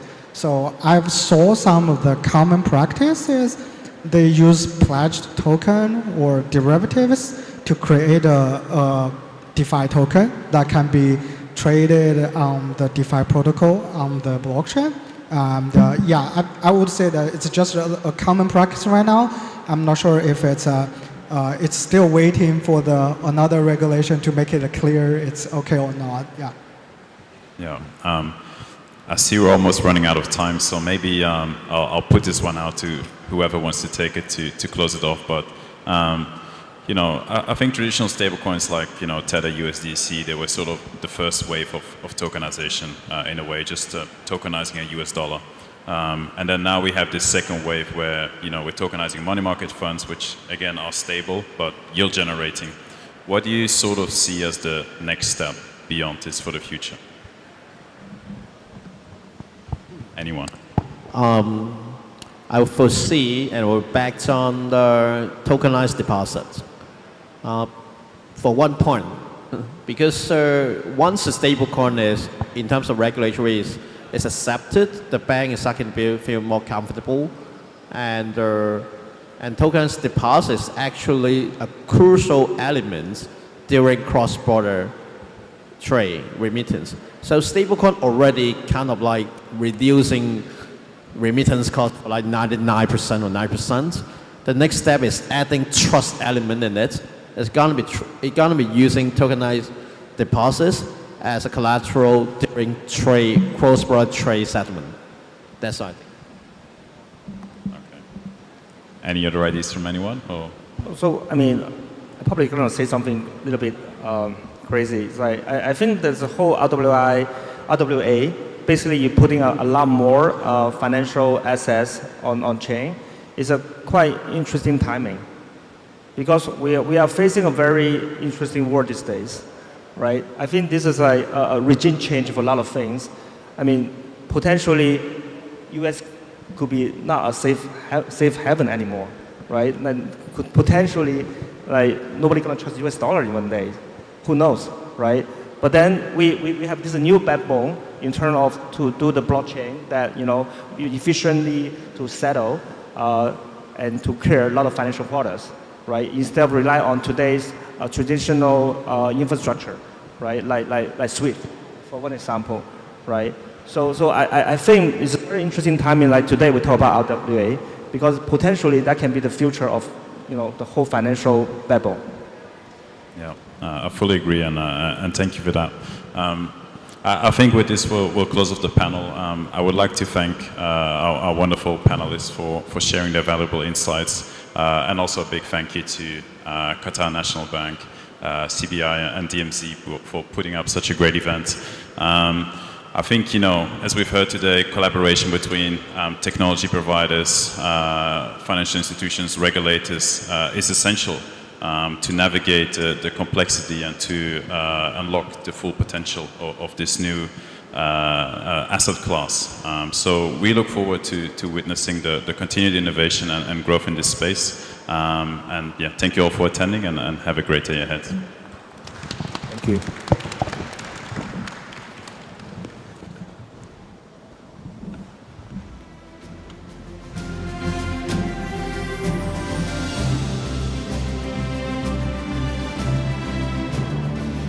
And we have reached the very last panel of the day. The next one is going to be on building a backbone of RWA tokenization. So let me call on stage the moderator, Maximilian Jungre from Plug and Play. Are you here, Maximilian? Oh. Great. And with you, Maximilian, your speakers from AshKey Chain, BNB Chain, Chainlink, Cypher Capital, and Copper Securities.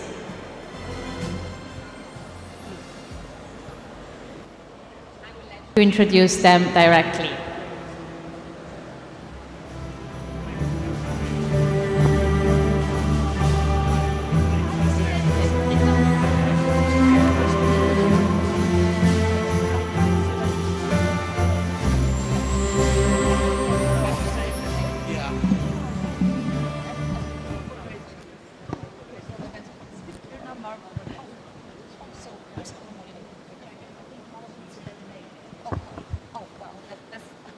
All right, hello everybody.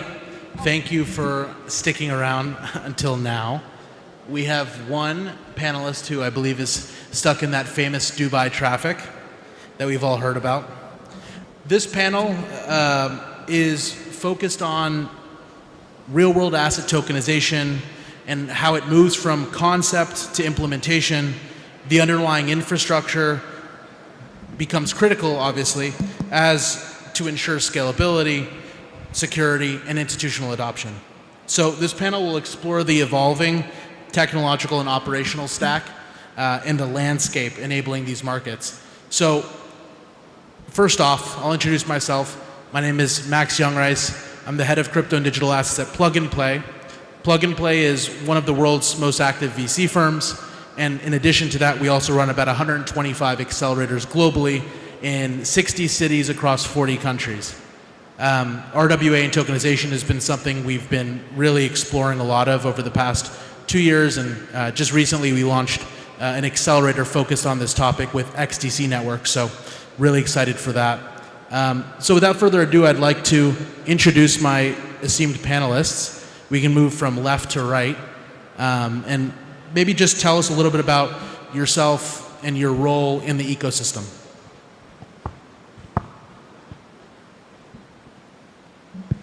Yep, check. Hello everyone, my name is Karun. I am a partner at Cypher Capital. We're a Dubai-based multi-strat investment fund.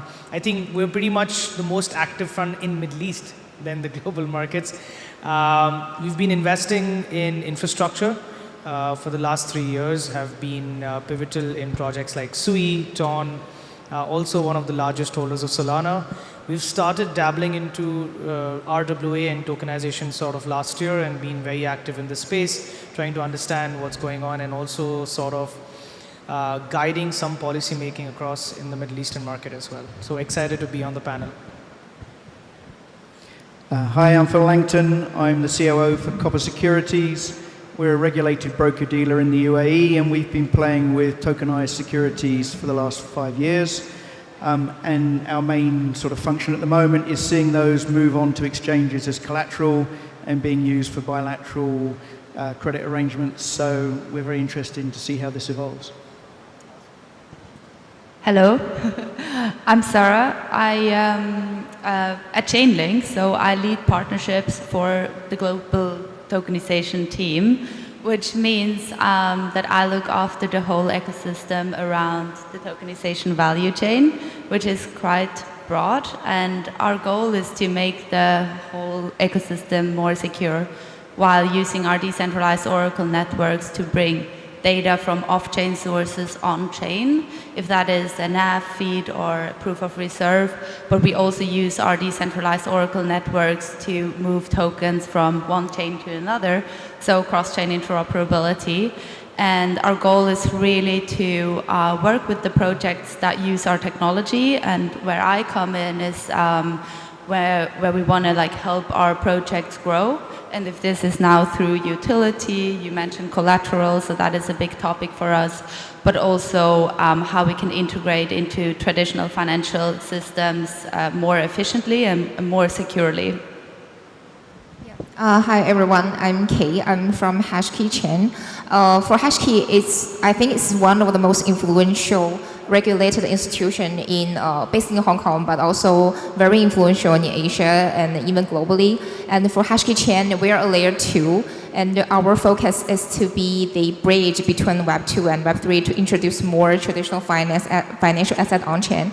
And also we are providing this cost efficiency, high performance, and scalable financial infra for those RWA assets built on-chain. We want not only to be the infra provider, but also we want to be the ecosystem supporter to help all this Web 2 and Web 3 partners together to build this new on-chain financial ecosystem. And thanks you all for today and great sharing. Great. So we have a layer 2, we have a broker-dealer, custodian, we have an Oracle service provider, and we have 2 VCs on stage. So I think we have a pretty good coverage here of the ecosystem. In your opinions, what are the key components of a robust RWA infrastructure stack? Obviously, there's many new emerging players that are basically highlighting, in traditional finance, we have X, Y, and Z. We should probably have that within Web 3. But I guess, what are the core critical components in your perspective? So maybe we'll start with Kay, and then we'll move back this way. Yeah, sure. It's really good to start from a blockchain infra to start. But fundamentally, blockchain infra is the technical fundamental for all this RWA value chain. But also what we think about is this regulated and compliance layer, including on-chain KYC, AML, and even data reviewing and monitoring. And also we need this standardized or more adopted tokenization protocol and standard to unify all the different kind of asset type and to make it on-chain more easily. And also, it's also from what we have communicated with our partners, we need this institutional custodian services. We need all this on and off-ramp settlement services to provide to our partners. And also, we need this more stabilized and more clear regulatory framework from global jurisdictions. So all these are this dynamic component for this whole RWA value chain. We are only one of this infra settlement, but also we need all these partners. We need to build this together when the sector is also in a quite immature stage, and we are looking forward to this high potential sector. But for now, we need to put more effort and more communication between Web 2 and Web 3 to build together. Yeah, I think the main layer you already mentioned, the blockchain, is definitely the most important one. But you cannot only have the blockchain, so usually you have also some kind of data layer where the real world assets sit. So in most cases that is a fund administrator or a custodian bank. So also for compliance, you mentioned that data comes from somewhere in the real world, so off-chain. So bringing data from off-chain sources to the blockchain, for that you need oracles, right? So I think this is a very interesting part of the stack, because in the end, a lot can go wrong when you move data, right? This is usually one of the biggest attack vectors, oracles, but also bridges. So when you move data from A to B, that's where most hacks happen, right? So having an oracle or a secure oracle that fetches that data from the off-chain sources and feeds it to the smart contract on the blockchain is also a very important stack part, I would say. I need to say that. Well, I think Chainlink is a very important player in that space, but also interoperability, so you can use those decentralized oracle networks for interoperability. But what is also very important, so when you have those tokens, you need to custody them. So custody is also one of the most important factors, I would say. And also here again, it's a lot about security. And well, we haven't touched on distribution, but I would say distribution is definitely also like one of the parts that we can't forget. And there with distribution, or custody and distribution, like in the case of copper, the topic of utility comes into the game as well. And I think you can talk a bit more about that. Thank you for teeing me up. Yeah, I think the off-chain, on-chain is a big aspect. Interoperability between chains and the ability to hold an asset in one, settle in another. Not everyone's going to use the same chain for the entire ecosystem. So whether you want to use it for payments or, asset onboarding, offboarding, liquidity, custody, you would like utility players to be in there because obviously that facilitates immediate on-ramp for your clients and your assets. You want liquidity to be there between lenders and people that need funding so that you can easily access the liquidation of assets when they're needed. And you also need good sponsors, because at the end of the day, building a chain from scratch now isn't going to be mass adopted unless there's some sort of compiler interoperability utility play to accelerate that. And I think, with Copper, we get quick adoption into some of the chains. I think there needs to be an incentive scheme to accelerate that, because if there's no incentive scheme, people aren't going to spend their time and resources, even exchanges, adopting it. They have to spend a lot of time and put up the pairs, etc. So, yeah, I think those sponsors in the ecosystem are also big players. I think it's agreed to all these points, right? Maybe I can share some light on an investor perspective, how we look at it, and maybe give some color to some thoughts on the infra needed. I think the priority starts with regulation, right? This is the base case. But then you need a custody layer, you need a compliance layer, and also where every institution now is aggressively looking at tokenization in some form, we also cannot open access to everyone. How crypto projects go all out to the global audience, and then everyone can experiment, you can participate in the community and sort of play around with the asset. But when it comes to RWA, I think it should be done in a controlled manner where every layer is connected in some form, more like a Web 2.5 approach. I know it's a very sad word to talk about Web 2.5, but this is what works. Like, we spent last 6-8 months talking to regulators across Dubai and Abu Dhabi, trying to understand the framework that they would agree on for tokenizing assets. And what we realized is everything has to be in a controlled manner. They're excited to onboard and build solutions around it, but in the end it all comes down to regulatory gives an okay, the compliance layer is in check, it is tested with a few institutions or in a controlled manner, the assets secondary and primary issuance is controlled as well. And if that all can come together, then I think it's a proper infrastructure for RWA. So regulatory, compliance, sort of tokenization engine and in the end, flow of money. So. Yeah, I'll jump in. I know we have to introduce Marwan, but a quick comment. I was going to say, I don't think Web 2.5 is super sad. I actually think that it's probably the missing link and the reason that we haven't actually developed this ecosystem as fast as we probably should have over the past 10 years. And I'm proud to say that that's been our thesis from day one. So I just had to defend that thesis. So Marwan, I'd love for you to give some background on yourself, what you're doing at BNB Chain. I know you've joined right in the middle of a question, but we'll start off the next one with you. Yeah, thank you so much, and hi everyone.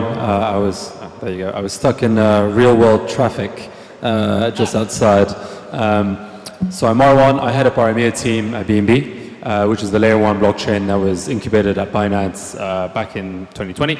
And also spearheading our DeFi efforts. And obviously a lot of that is how do we bring these real world assets to our very large retail user base, right? We have the largest retail user base on chain today. So we talk about adoption. For us, it's how do we bring these kind of great yield opportunities from the real world and kind of democratize that access. So we're working obviously with partners like our friends at Chainlink and other players in the space to do that. So I think a lot of the insight has already been shared by the panel, but I think the additional layer that we're thinking a lot about is kind of regulation and the user experience, right? The regulation for us means, to what extent do we want to be working on permission versus permissionless assets or versions and derivatives of these real-world assets? That's something that does come up quite a lot, and we've kind of been playing on both angles, to be honest, to date.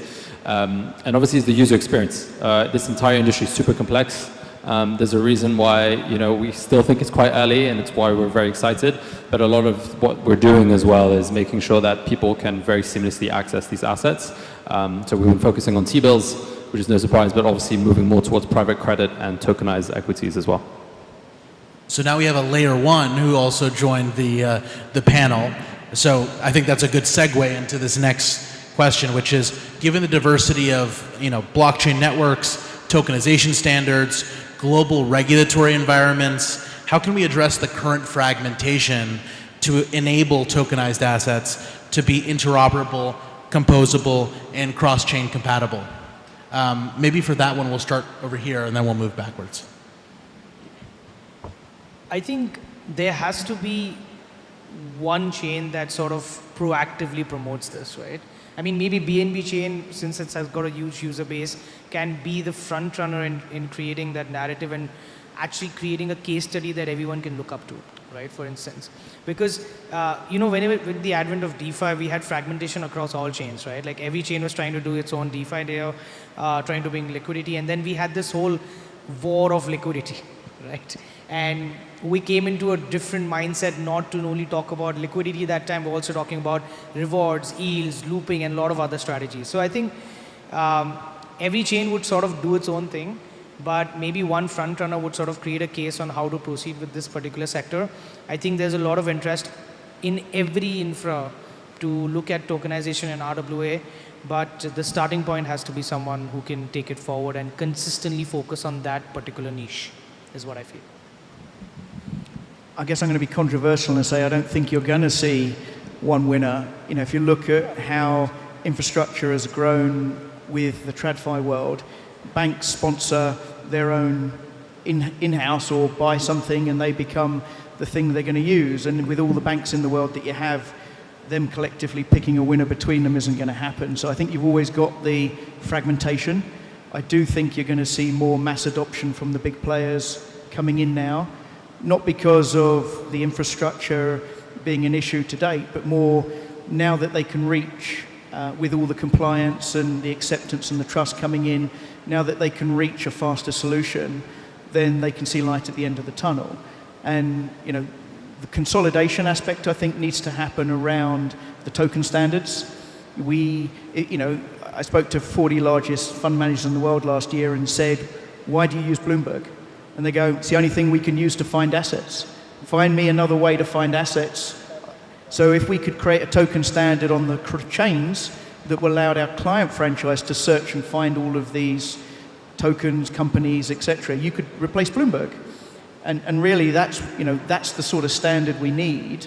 So we need to come up with a token standard that chains will adopt from a search perspective, forgetting all the functionality we put behind the scenes. But if we can't find the assets on the chain, nobody can buy them. And that's really the barrier I see at the moment. Yeah, I think there will always be some sort of fragmentation. I think we will never get away from that. I think in the traditional financial industry, you also have a lot of fragmentation. The difference is just there they have learned to talk to each other, the different systems, but also the different legislators. So everything is kind of translated, or everything can be translated. What we see now with this new technology, we have a lot of new systems and new processes and new languages that cannot be translated properly. So what we need really is the glue between all of those different systems and different standards or blockchains. So I think, well, interoperability here again is super important, not only across blockchains, but also between off-chain systems and on-chain systems, because in the end, what are we doing here? We are trying to innovate a whole industry, which is the financial industry. It's one of the most complex industries on the planet, and it's also the most regulated one.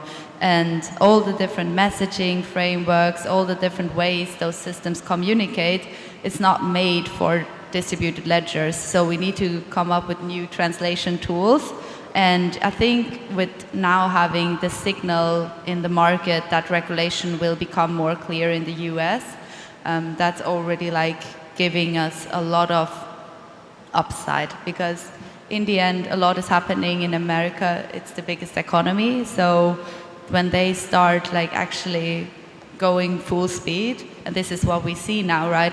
This is what's happening. And I always say, like, we have so many different projects in this space, but the ones that purely come from the supply side, so the ones that are just taking the technology and tokenizing something, I believe will not really exist in the future. But what we see now is that the demand side gets really strong. So we see the big players, and they're taking the technology, and not because they just want to tokenize something, but because the technology actually makes them save costs, make processes more efficient, actually like streamlines a lot, and it disintermediates a lot as well. And then the token will, well, the asset will be on chain, but it's not because they want to tokenize it, it's just because they want to use the technology in order to optimize processes. And I think, yeah, that's the reason why we're doing this, and that's also going to boost interoperability. It's a complicated one, and I don't have an easy answer. Look, we're acutely aware that there are more and more chains popping up. So we're not necessarily providing the solutions for that interoperability, and we rely on our partners and for that infrastructure.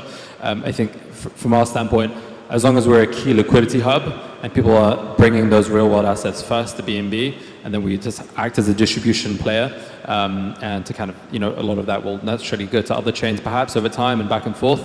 I think that's something we're prepared for and kind of adapting to, but we're not necessarily kind of creating those translation mechanisms. But it is a pain point, right? Like today, if you mint some sort of real world assets from another ecosystem, there is no easy way for us to kind of kind of verify the quality of that asset either. So we're having to rely on kind of new solutions. Yeah, I totally agree. I think fragmentation is naturally existed. We always criticize all this fragmentation between all this layer 1 and layer 2 in Web3. And in RWA, it's more complicated because we got all these factors affected by, for example, regional regulators. We got different type of use case for different type of RWA, no matter financial-wise or non-financial wise. So what we could do, I mean, we could explore the way in practical. For example, in Hashkey chain, we have successfully issued 2 on-chain assets. We have reached 200 million in US dollar. We got this money market fund on-chain, which is approved by the Hong Kong governor SFC. And we all know that Hong Kong is such kind of a pioneer in the globally regulation experimental region. So they got this stable but clear compliance framework to help all these jurisdiction regions to rethink about how to regulate it and reshape their requirement on the Web3 and the crypto asset. So it's a good start for us, but also we have encountered so many problems and difficulties to be the first one. For example, we have to try to let all these oracles, we are also a partner with Chainlink, and we have to try to invite our partners to recognize all this asset valuation proof and to recognize by DeFi Llama. And then our Web3 partners could see it on-chain. And the second of all, we need to have this traditional on-chain finance to have this defined practice. For example, we need to get it as a collateral for lending, or maybe we could issue stablecoin based on this MMF. But all this starts from this clearly framework from regulators, and also need we have this standardized framework to put this asset on-chain, and then we could do this defined exploration for them. It's really complicated, but we are in this right starting point now. So if it's complicated for us who have probably been in this industry for a number of years, imagine how complicated it is for a financial institution that says, hey, I want to go and get involved in this RWA ecosystem. Or maybe even a project keen to start building on a chain. How do they decide what chain is for them? What ecosystem is for them? So what trade-offs and challenges should industry builders be aware of when they're kind of balancing out pros and cons? I guess what is the checklist, if you will, for them, and then also, how do they differ from I guess blockchain to blockchain, or even infrastructure player to infrastructure player? So maybe we'll mix it up and we'll go with Sarah first, and then. Yeah, I think this is an interesting question, because there are a lot of builders in this industry that have the ideology of a crypto builder, right? They believe in full decentralization, they believe in everything needs to be permissionless, and it's just, the world works a bit differently, and I feel like I always compare it to, we also didn't go from horse to cars immediately in transportation. We also went from horses with a carriage to cars. So I think what builders need to take into account is that maybe there are rules, there will be compliance, there will be maybe like security issues, and builders need to be aware of that. They need to take that trade into account. And also security is very hard to tackle, to be honest, because we are dealing with a new technology, and there's no investor just limited investor protection and limited rules around this still, even though we are really asking for them. But it's also a hard task for the regulator, to be very honest. Like, I'm not sure if I would want to sit in the chair of a regulator, because it's a new technology. You have a new key management system, like you have new hardware, well, not even hardware modules, you have software modules to manage the keys, like MPC. Like, there's so many technologies that are new and can't really be dealt with, and I think this is just something that builders need to keep in mind. Everyone is trying their best, and it might take a bit longer than what we would want.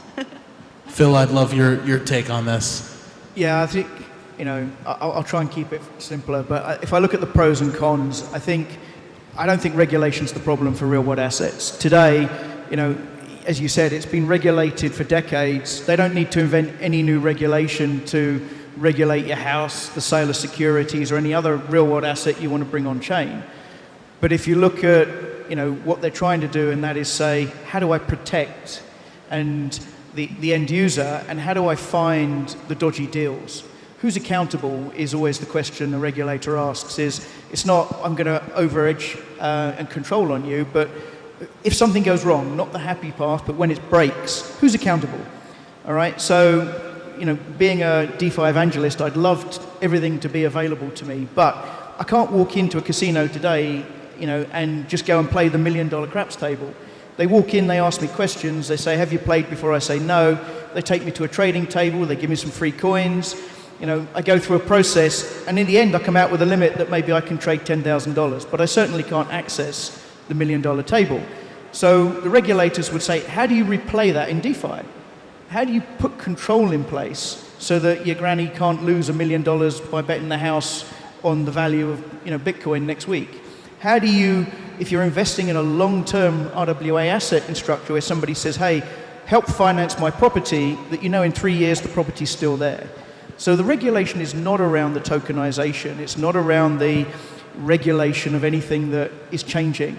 It's bringing the same controls they impose today in TradFi, which is who's going to act as your custodian, who's going to be the source of truth for 5 years, who's going to make sure that that property doesn't go walkabouts, and how do you know that there's no bad actors involved? So, that would be for me, the quick way would be to say, look, it's not about the regulator, it's about the control function to perform and weed out all of these bad deals. Because again, that brings around the trust structure, which everyone needs. It's like, would I use a lot of these chains and put, $10, $100 in? Yes. Would I put $1 million in this? And I'd beg anyone in this room to say on a new chain they would do that. But there'll be a risk appetite. I think I have an answer to the analogy for what is the RWA representation of that training wheel casino. I think it could be stable coins, right? Because everybody is, now all of a sudden really interested in that potential, and you can buy a dollarized. But take any payment currency, because I think stable coins are the thing right now. I think money market tokens will be the thing at the end of this year and next year, and then it will move on as the payment systems evolve. But if you go back, the original idea of the coin was to be a utility payment coin, to be able to cross a lot of these different financial protocols without having to dip in and out all the time. And if you follow that, we come back to this concept of, how do I have good actors and bad actors? How do I stop the bad actors getting in the system? Because if they're not in the system and we can all mass adopt it, then great. But it's, what's the definition of payment? Gold used to be the gold standard. Then we moved away and fiat became the standard. Now we're talking about stable coins being a standard. But if we go 5 years forward, what would you say you'd be using to move money? Because it should be anything on the chain should have a barter price. All you need is somebody to hold it for you for a period of time and somebody to sit there in the middle and finance it or act as an exchange to convert it. Yeah. Certainly, yeah. I think this is a good topic, obviously, because there's a plethora of different perspectives. Karan, I would love for you to chime in. On the pros and cons? Yeah. I think I agree. Definitely there's this mindset of having a proper control manner of running the whole tokenization side. But looking at both perspectives, from a project perspective, maybe I'm talking from an investor hat just to add some color, but from a project perspective, it just has to be chain agnostic, because for them it's all about which chain is offering the best source, regulatory framework, and also compliance what they need to fulfill in their sort of niche. But I always stick to this thought process that maybe when I said in the previous question that one chain will only win is mainly because there's so much work that needs to be done. We are in this education phase that it's not only just about the custodian, it's not only about the Oracle provider, but it's also about, hey, I as a chain am putting the frameworks with these regulators and getting clearance on what the process is going to be, what are the controls going to be. For example, real estate is such a messy scenario right now, where we all started thinking about tokenization, maybe as you mentioned that now it's stablecoin and later it's going to be money market funds. But I think initially we all thought about real estate because being Dubai guys, real estate comes as the first thing. But there's a huge framework issue there that once you tokenize and do a primary issuance, the secondary cannot be tracked because the regulator is not in a position to go on chain and figure out the source and track it back on the books. So I think there are a lot of pros in this whole space. There's a lot of education that needs to be done. Maybe a chain does it, a custodian does it, or a project does it. But on a project level, it has to be agnostic, and on a chain level, it has to be sort of focusing maybe on one region and starting from there and then eventually growing to other regions, and that's how I think the winning story is made. But overall, I don't see much cons. I think we're in this education phase, so continue doing it. Great. Maybe Kay, we'll pass it to you. And just to to reiterate, because I know we've gone through multiple kind of variations of the question, but the question is, what trade-offs and challenges should industry builders be aware of in the balancing act of choosing their service providers, their blockchains, et cetera? Yeah, right. You mentioned a really key point is that everything we are doing now is all about balancing. I mean, we balance needs between the two different worlds and of different kind of asset. I guess first of all, it's like this, as just mentioned, the decentralization and compliance. And it's not extreme cases for everyone. It's like we have to find this compromise point to make things down. That's why what we choose to start is to define this financial nature asset to build it on chain, because they have all this regulated and transparency from governor already, and the scale of market and asset value is quite huge, and it's all starting from this institutional participant. But also we need to build in mind is that we need to have this institutional need from the very beginning, from the ground up. We cannot compromise or compensate to make up all this regulation framework and other infra settlement for them in like 1, 2, 3 years. We have to build this compliance-friendly infra from very first day to help them to get on board easier and to avoid all this potential risk for these institution partners. That's why they have this confidence to put their asset on chain and to brought their investors and their existing client on chain, and that's really important for us. I'll jump that. I think from our perspective, simple, short one is the trade-off between speed and security, right? I think if you're an asset issuer, you're probably optimizing for the latter. Your brand is on the line. As you mentioned, if something goes wrong, like those are answers, questions you really have to get through. Hello, yeah. But on the other side, like we're working day in, day out with projects, developers, people who want to reach users. Those people care about speed. Those people want a regulatory efficient setup as soon as they can, because there is a hype train. People are talking about getting access to these assets ASAP. So, you know, you also have to think about that as well. So it's a trade-off. It's something we think a lot about, and I think it's something I think the industry has learned from the past. But I think that's my short answer. Great. Well, I think we have one last question. I'm deciding between, but I'll preface that with saying we see all the bullish headlines regarding research reports predicting tokenization. I just saw one recently, actually today, predicting $18.9 trillion will be the amount of assets tokenized by 2033. And just to give everyone an idea, today, total RWA from rwa.xyz, 21 billion on chain. Total asset holders, about 100,000, 98,000 and change. Total asset issuers, less than 200, 189. So, I mean, it's quite a big gap, right? But I think what we've all been saying here is as soon as the institutions get involved, it's going to be a full flywheel. So I guess we have 4 minutes. I'm going to go to the more bullish outlook question. So looking ahead to the next 12 months, what major breakthroughs or developments do you anticipate in the RWA infrastructure space? And maybe for this one, we'll start with Kay. Okay, right. I'll make it short. First of all, we are expecting wider scope for RWA practice. For example, we are doing this financial asset, but in the future, we are expecting gold or gasoline, oil, or real miners to build on-chain, or real asset especially. So this is the scope. And second of all, we are expecting more clear and mature regulatory framework to be implemented globally. And third, I think we are looking forward to this this stablecoin backed by fiat to do this cross-border trading and settlement on chain. And also, we are expecting this AI agent, including MCP and all this AI functional to help this institutional client to do this one-stop RWA on-chain services to help them to get on board easier and to distribute the asset to this retail and institutional client. Yeah, that's it. I like it. Yeah. Thanks. Hello? Yep. I'm going to give a slightly different angle because from what we're focused on every day, it's maybe slightly less on the details of the infrastructure, but maybe bullish vision of how I and our team think about this.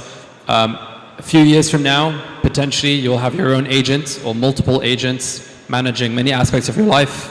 So that includes your finances, and you'll be able to trade tokenized equities, tokenized securities on chain. And it will feel super easy. It will feel like the kind of neobanks that you're used to today, perhaps, or a centralized exchange or a decentralized exchange. And it will feel like a jaw-dropping customer experience. And all the conversations that we're having here, I think, will make that a lot more of a reality in the years to come. Yeah, so I think actually the big players in the TradFi space, the big custodians, the big payments, infrastructure providers, Visa, MasterCard, and so on, they will actually start using the technology and therefore tokenizing because of operational efficiency gains and because of regulatory clearance. Like it's possible, the signal is there that they are actually allowed to build and use the technology. So I think that will totally go through the roof. And also I think that collateral cases will emerge more and more, and that not only on the derivative side, but also in form of repos. I think repos is one of the most exciting cases, to be honest.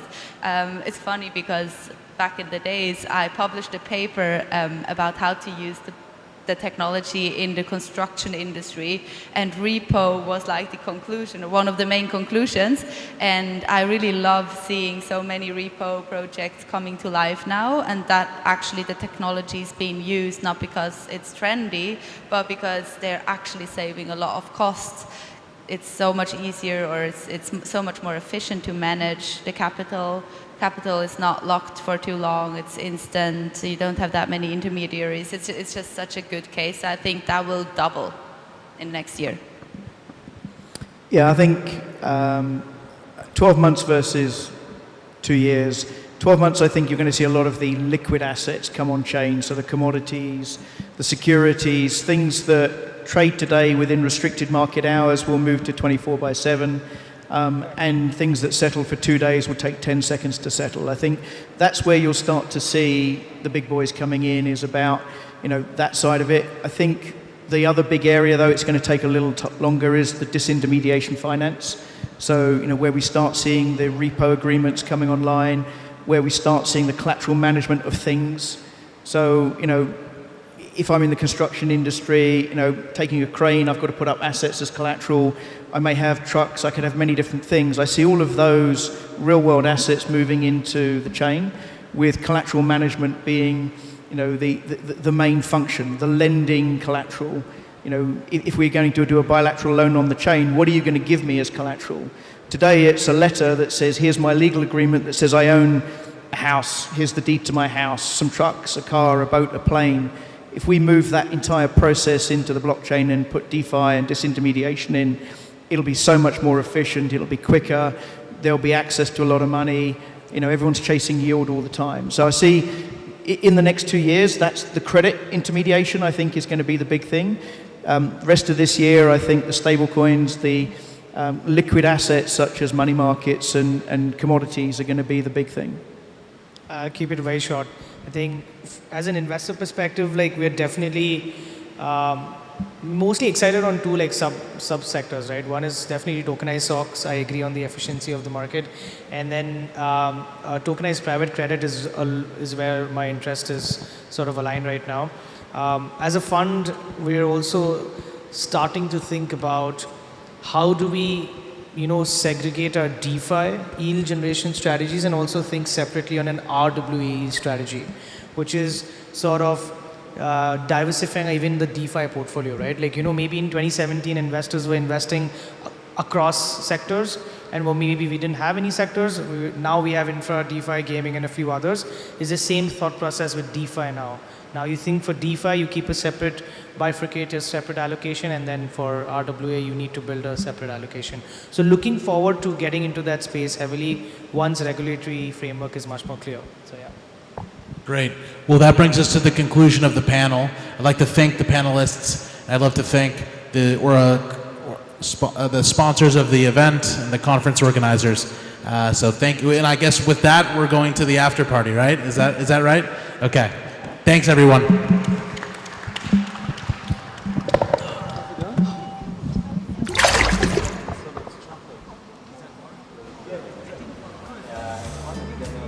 Actually, one very last speech before I release you all to go to the after party.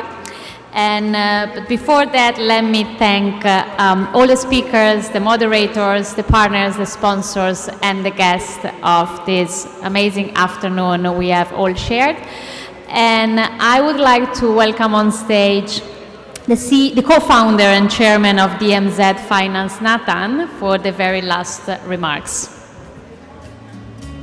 Round of applause, please.